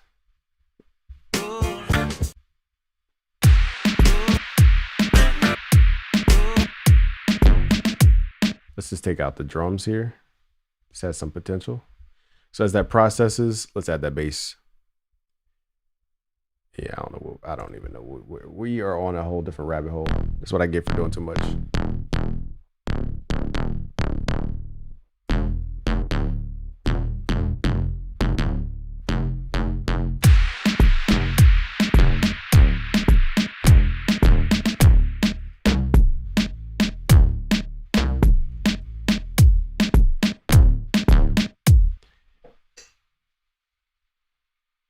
I honestly start from scratch and I'm like, why did I waste my time doing that beat?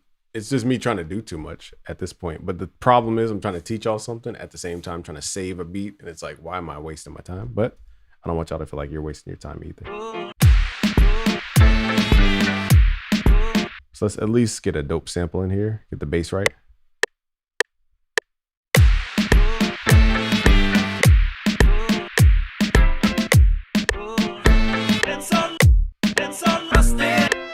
Okay, so that at least sounds dope.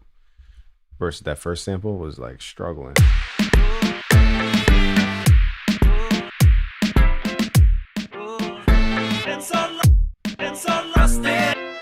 Yeah, I know, it's crazy, right? And also in reggaeton, they group like whatever the thing is, the melody, they'll group it and sidechain it. So I'm going to quickly add a sidechain using Fruity Limiter, which is a volume sidechain. Find your kick, add it to the mixer, hit Control L, go to your kick, right click sidechain to this track. Now go to your Fruity Limiter, go to your compressor mode, right click, select your kick, lower the threshold, up the ratio. So now when that sample plays, it will be, it's on 4. So you can right click, route to this track only for any track that is a melody. And now everything will go to this track.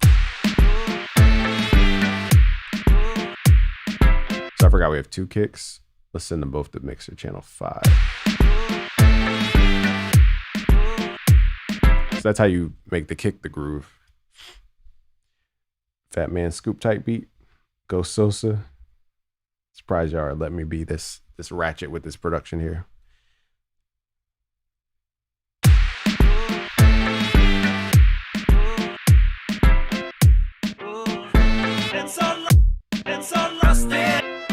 I delayed the snare just a little bit. Felt like it was too on the grid.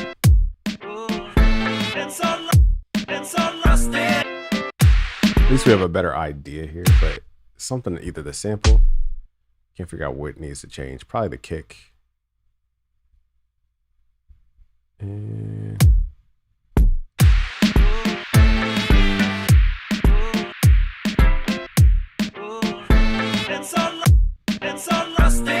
let's delay the sample so it fits in the groove.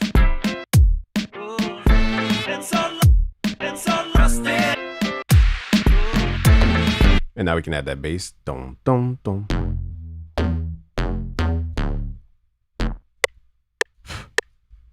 1, 2, 3, 4. 1, 2, 3, 4. 1, 2, 3. 2, 3, 4. 1, 2, 3. Messed up that note. Let's just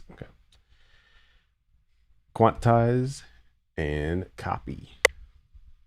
Now the thing is, the kick is making the bass super low, so we need to either make the bass louder or sidechain the kick to the bass and just have them both play loud. See how the bass is trying to do too much.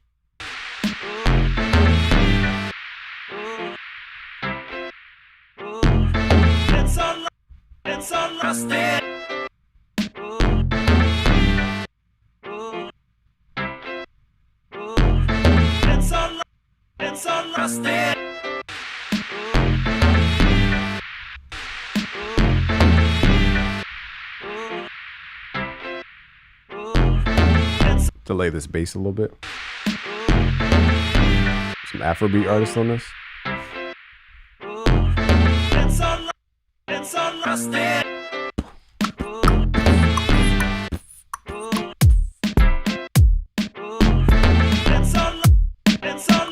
So reggaeton definitely has a loud snare, but this snare is like a loud.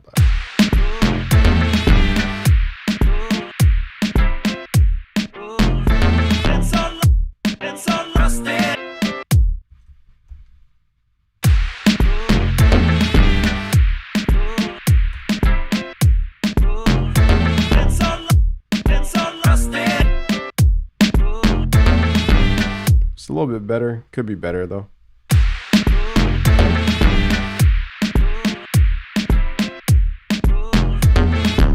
Oh, I didn't realize the sidechain was off.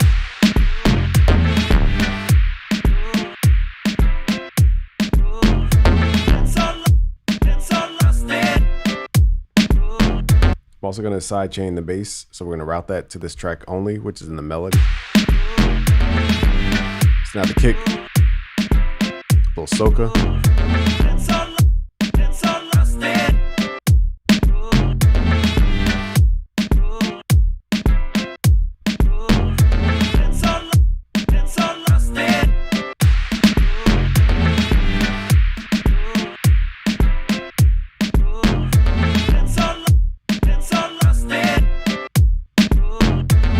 Trying to figure out what's off, like something's not lined up and I can't figure out what it is.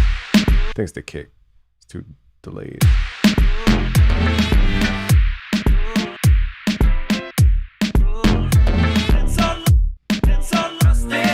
that took 75 minutes to get here, but hey, we got here. Sometimes you just got to make stuff, chisel out what works, and just, you saw it was chaos, and then out of nowhere, it started to sound good. So I'm not going to bore y'all for another 35 minutes on that one beat. Let's make one more beat before we head out.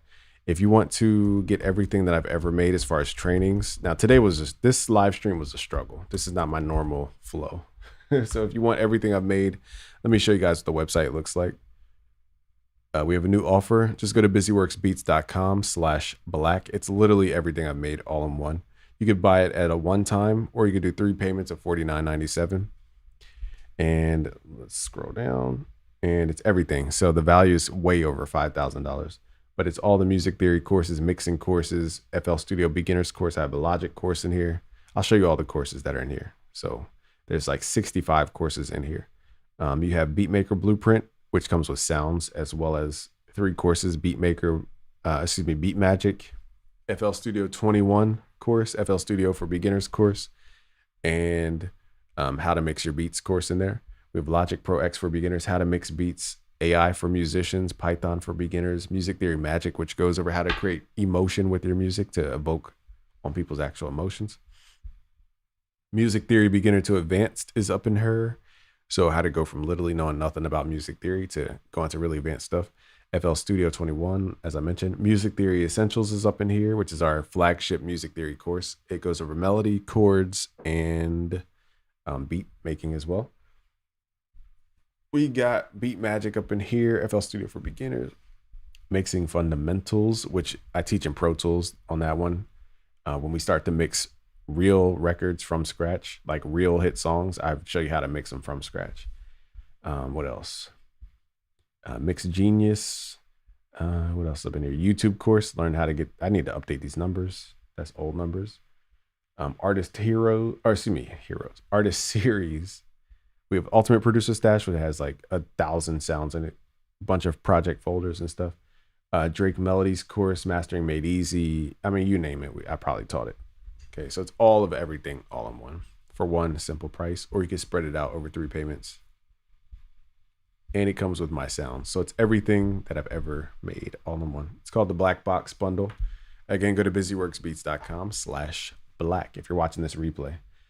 Now, everything today was, we got to redeem ourselves. That last couple beats sucked. I normally would have just closed FL and moved on. But since I at least taught y'all something. All right, we got to make one more beat. What type of beat y'all want to make? Are you over making beats? We could talk. We could just have questions. Q&A if y'all want to do Q&A. It's up to you. Q&A.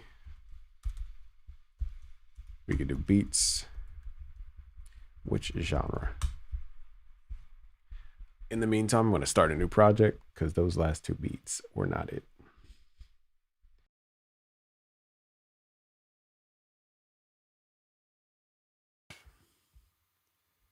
Dun, dun, dun, dun.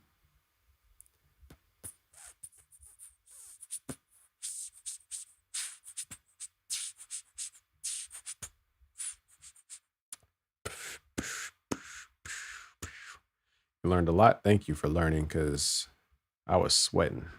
And it's not the hoodie. Not that I don't know what I'm talking about, but it's different when you don't have anything prepared and you got to freestyle everything. It's way different. Anzului says made drill. Oh, that's going to be, let's do drill. I have a loop though that I want to flip. We downloaded this off of wavs.com, waves.com. You could use the code BWB50 to get 50% off. I have a referral code, but it won't link in YouTube for some reason. So it says 118. I tried the mixed genre thing, and that led us down a rabbit hole that did not sound good. So not every experiment goes right. That's the lesson for today. Let's double click. Let's click in the top left, make this unique as sample. Let's call this drill. We're going to double click, go to mode, stretch mode, up this to 144 BPM. Also, I'm going to right click, consolidate track from track start. This mic is a Shure SM7B. Highly recommended by a lot of the recording coaches that I've had. But I like my Neumann too. I just don't get up to use it. I don't know. Real account, what's up? All right, so now that we've rendered it to audio, it's locked to this BPM. So now I can double click in here, right click, open in Fruity Slicer, slice by the beat. I like it, like stuff like this sliced, it adds a groove to it. And let's hit Control L, send it to the mixer. And we're gonna hit this dump beat to piano roll, hit normal, and then just up the attack. So now it kind of stutters, and I think that sounds cooler than just playing as is. So that's why I chopped the audio. But you have to time stretch it first.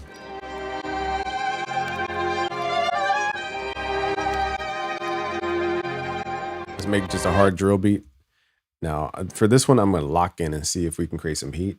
And if you have questions, put them in the chat. I'll try to answer them as we go.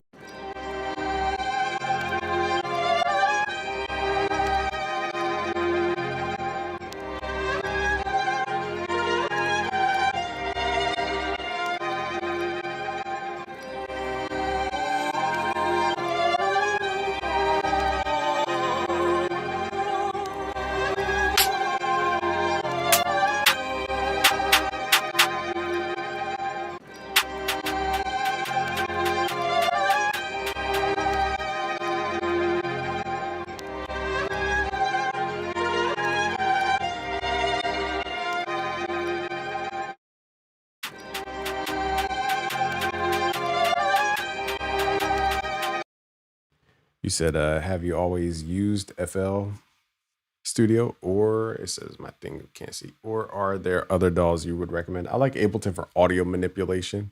Logic is super clean with the sound selection right off the bat. All the stock sounds are they're super clean. I would use it for recording and sounds. FL Studio is good for just the workflow, in my opinion, but Ableton has some good audio manipulation stuff. It keybinds, yeah.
You said the 808's distorted.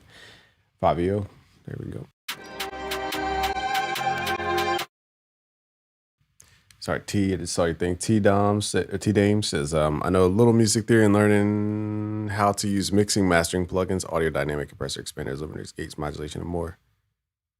Awesome. Glad you're on your learning journey, but hard to find a really cool job for it. That's the thing. When you learn mixing, you're going to try to apply it to everything, and you don't need it on everything. But the only way to learn is to apply it on stuff. So that's the weird part about mixing. You'll learn multi-band compression and then want to apply it to everything. You're like, this is the answer I've been looking for. And then you're going to learn something else. I guess this is part of the process. But yeah, I like to my ear, I'm distorting on purpose though. That's just my taste. It's weird, but.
Yeah, too. I do that for the other content creators who think they can play with my name, though. Like I understand it does distract. That's the sucky part. There's a lot of content creators that think I'm soft, and I'm not soft. So that's why I did that whole thing earlier, like 2 hours ago. You said sometimes I think you need to defend yourself from detractors, but live streams do it more than defending. Interesting. Different thoughts on it.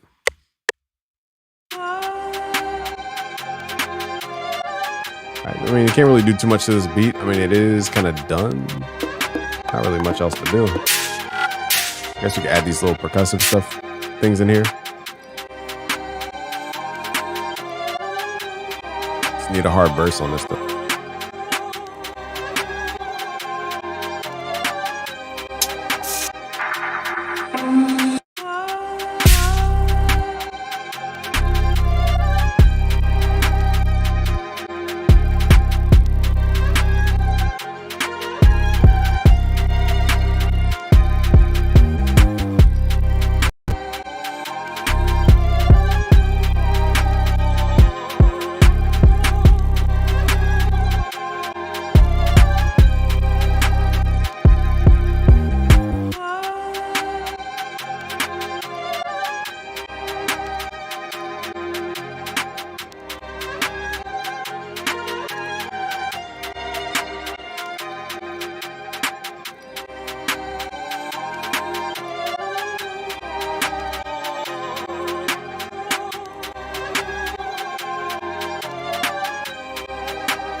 as you guys saw, iLok effed up the whole screen. So shout out to iLok for just making everything difficult for no reason.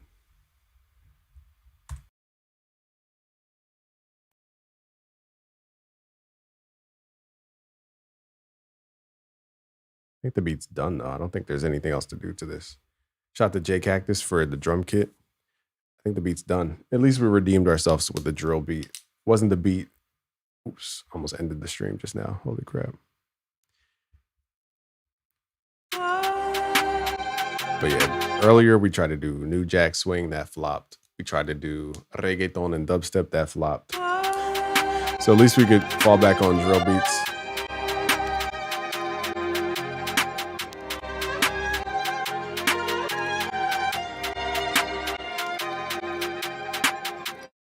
Let me show you a real cool sound design trick though. Let's say you want to widen out your track, but you don't want to like add more stuff. I'm going to take the sample that I chopped up. And okay, so it's on channel 3. I'm going to open up a reverb. And this is my technique. So if you see anybody doing it, I started it. So we're going to go to Valhalla Vintage Verb. Click on whatever reverb you want. And then we're going to add halftime after the reverb. The reason we're doing this is we're slowing down the reverb. You could use halftime, gross beat, you know, the Deja Vu plugin, whatever you want to do for the halftime thing. Oh, here's the Discord link. Yeah, Discord's popping right now. I think people are still on. There's like 7 people live streaming in the Discord. That's the Discord right there. So you send the signal of the melody. Let me solo this.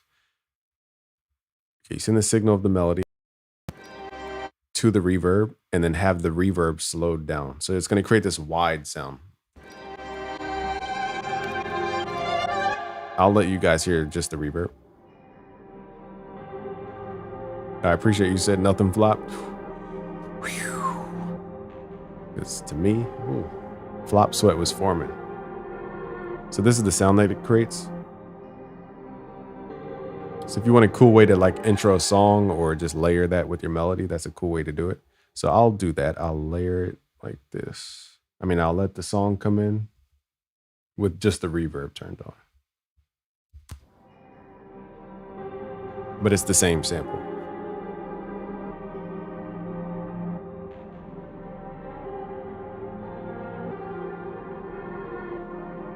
So it gives it a vibe. Let me turn off my mic.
It's loud. Check, check, check. But yes, that is the drill track for today. Luckily, we redeemed ourselves with drill. Thank God for drill beats. Because those other two beats, Master Keith says he didn't expect professional stuff, but as a just in the freak. I'll end my stance there. I'll just take it as a thank you. But yeah, Andrew Tucker World, shout out to you. Says, fire beat, bro. I know your stance. There is those who chase the industry, and there are some of us who denied the industry labels and they chasing us. I agree. Because the online thing, I'm trying to show people like this is where the future is moving. I understand there's live stuff and there's offline stuff, which is great. What's up, King Kai? But there's a lot of people who, let me pull something up real quick. Where did I save it from? Let me see if it's on my phone. There's something called the investor's curve. Here's a picture. I'm going to send it to the MacBook. Just give me 2 seconds. And the trick is you want to invest in stuff when it's in the emergence stage. So what I'm saying is I'll go through what I'm talking about in 2 seconds once it sends to my computer. Like a lot of us are taught the success tips from something that worked 20 years ago. So like it's cool that they put in the work, they got their results, but those results are from techniques from 20 years ago. And yeah, that's Andrew Tucker World, who we had a little scuffle with. It was Dame Teller, I think, on his live stream, tried to embarrass folks and all that type of stuff. But okay, let me pull up some pictures here. All right, so here's the curve. I forget the exact name, but it's like an investor's curve. So once you understand this curve, the trick is, what I'm saying is, we want to make sure we're starting something over here in the emergence area, okay? Where most people is like they'll start in the industry in the 1980s. Let's call this like the 2000s. Let's say like Timbaland, for example. And this is no shade to Timbaland. I'm just saying him because he's a common name. So he started, let's say in the 2000s when people were getting crazy advances and all types of stuff. And movies were huge. So he started in an era where the ecosystem was completely different. And that's the emergence era. This is where you want to be for any industry. You want to be here because this is where it's not too much competition. It's still hype on it. You know, there's speculation involved and people don't know the maximum value of the market yet. So that's a great place to be because you have people who flood in with their Wall Street money and basically pump it up to try to figure out where's the value of the market. So this is where you get a lot of dumb money, it's called. And like not people's money, but like dumb money, meaning people who don't know how to value a stock, they invest their money. Next stage is called the growth stage. This is why this is important because the people who start here, like the Timbalands, et cetera, they get to experience this growth curve of the industry. So that's what makes them super wealthy. And once the industry gets matured, you see millions of producers around the world. We see, you know, type beats everywhere we turn. You know, the market has matured. And so we're trying to get lessons for this marketplace from people who were way back here. And they don't have the same struggles because they don't deal with the same competition and all those other factors that I talked about. And their lessons might be valuable. I'm not saying they're not. It's just that for where we are in the market, the same stuff doesn't apply because it doesn't have an inherent growth factor fueling the market the same way that it fueled their market. So they might say it's faith and, you know, be a good person and all that. That's great. But, you know, it's also timing. Like if you don't time the market right, you're going to hit the top. You're going to buy a stock high and sell it low. That's working backwards. And that's what most people are doing on the decline. Now, I'm not saying the music industry is on the decline. There's actually stats saying that it's still growing, but I'm saying techniques are not the same from the emerging market of music and streaming and online when they were trying to figure all that out versus where it is now, where it's like, okay, we get it. Streaming is the answer. You know, Web3 tried with the NFTs and the blockchain royalty system, but the record labels shut that down because they don't want their artists getting independence. Why would they let their artists free? They want the money. And you can't, with Web3, NFTs and all that type of stuff, in order for people to really hop onto it, you need all the celebrities to hop onto it. But the record labels are not going to let their celebrities hop onto Web3 where they have to be accountable for every transaction. The money goes directly to the artist. There's no weird accounting and weird time. There's no shenanigans going on Web3, and they can't control it. So that's why they shut that down pretty quickly. They try to scare people with those Bitcoin stories and all that. That was just to go get the price pumping on Bitcoin. So NFTs were not a scam. It's that the technology was there. It's just people were misusing the technology, of course. Young Ice is here. But it's just like AI. Like when the record labels demonized that Drake AI with The Weeknd, and then they rolled out let me show you guys something. Sony just rolled out their AI Avatar Singh. What's up, Avatar Singh? Shout out to you from Punjab. Shout out to you. Okay, what was I talking about? Okay, music business worldwide. So there's a news article about Sony. Sony just took a rock band, for example. Okay, Sony Music debuts generative AI music project with Pink Floyd's David Gilmour and The Orb. So what I'm saying to you is that they'll take a celebrity's voice, clone it, because they have all the way that you train AI is you have to talk to it, you have to give it audio. Who has the cleanest audio of a singer singing? The record labels who own the masters. They take those multi-tracks, they run it through the AI training systems. They have the best models for the vocals because they have the absolute pure acapella, not the acapella that some kid made from lalal.ai or some acapella that they made on Isotope RX or the FL Studio stem separator. This is the actual pure recording acapella. They can even do it without the effects. So now it's purely just their voice without all the extra compressors and stuff.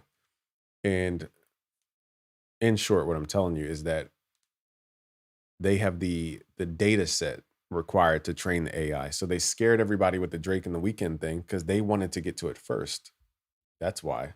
And now these companies are literally rolling out their AI projects that they tried to demonize a couple months ago. So the same thing with Web3 NFTs. They didn't want artists to have true independence because if they did, they can't control the market. And I forget why I even brought that up. Forgot why. Oh, going to Andrew Tucker's point. Oh, and so my point is saying all that is that the industry controls a lot more than people think.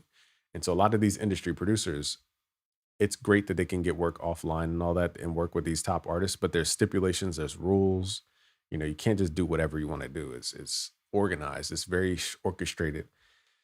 And a lot of them don't have control over their own destiny working with these artists. So ultimately, at the end of the day, these producers are coming to us. Like I said, like a Timbaland might be great for talking about the 2000s, but we're in the 2020s. A producer starting in 2020 is way different than a producer starting in 2000s. Not saying that Timbaland's experience is not valuable. I'm just saying that to get successful requires a whole different pathway most of the time. And what's up, Damien? And so my last point to this is that a lot of the industry producers who try to demonize Discord and demonize YouTube and say that talk down on type beats are behind the scenes asking me how to set up an anonymous type beat channels, asking me how to set up their Twitch, asking me how to set up their Discord, asking me how to set up their website so they don't have to rely on industry placements. So when I'm hearing that from actual industry people and I hear other industry people telling me that online is a fluke, I'm like, well, why are your industry friends coming to me for help? Which is fine. I'm never going to put those people on blast. I'm just saying this is the way because this is the new way for the new market for people to gain influence and gain distribution and all that type of stuff. What did Cole say about JS on the Drake album? JS. What could that stand for? Oh, I see. I'm assuming it's a word that has two other letters to it, but I don't know. Just reminded me when you were talking about pure vocals, what is the best stem separator? I'll rank them. Serato Sample is the best one. FL Studio has a new stem separation tool in the new FL Studio 21.2 or something like that. There's lalal.ai. I remember I did that one and it left the hi-hats in that thing and it was not good. There's also Fader. I think that one's pretty good. So those are the ones I know and have used. And there's Isotope RX, but I don't want y'all spending hundreds of dollars for something that you don't need. Young Ice just keeps putting periods everywhere. Just reminded me when you were talking about pure. Okay. Master Q says industry controls, but G work with the indie artist working on dying was relatively unknown before Yeet. Is that a song? I'm missing the context. I'm missing something there. The thing with music is I don't believe in putting energy and worrying about how others tell you how to make beats. Just be your best beat maker, in my opinion. Create your own artist. Music theory. Yeah, true. Music theory is a secondary function. Like music theory is to analyze stuff. It's kind of like going into YouTube, looking at analytics and going, I know what to do. When in reality, you should do stuff first and then look at the analytics to figure out how to fix it. Most people want to go in with the analytics. It's just, it's a secondary function. Music theory is about studying somebody's style and figuring out why it sounds good. I think a lot of people, you can learn from people's styles and stuff, but there's, we tend to forget that it's a secondary thing. But yeah, that's all I wanted to show y'all. I don't have anything else on top of my mind. We've been live for a while today. Is the collective? Oh, okay. The Benny X come from? Oh, I didn't know that. I thought he was with Split Mind at the time. Maybe not. All right, so it is 11 p.m. I'm going to let you guys go. I don't have anything else to really show y'all. But come join us on Discord. And we're running Black Friday sales and everything like everybody else. So I joined the party. I have a Black Friday sale. So go to busyworksbeats.com/black. Floody Boy says, I feel like this live is great because I love seeing how you make beats for your channel community. I don't mind your tutorials. I just love seeing you creating and making beats. Hey, thank you. Yeah, I want to go live more. The only thing is, when you have a family, there's a lot of variables. So it's very hard to go live. I think the point of Cole's verse was the people get what they put into it while somewhat jabbing at Kanye's past over generalization. Huh. Interesting. I never broke that down. All right, y'all. It's getting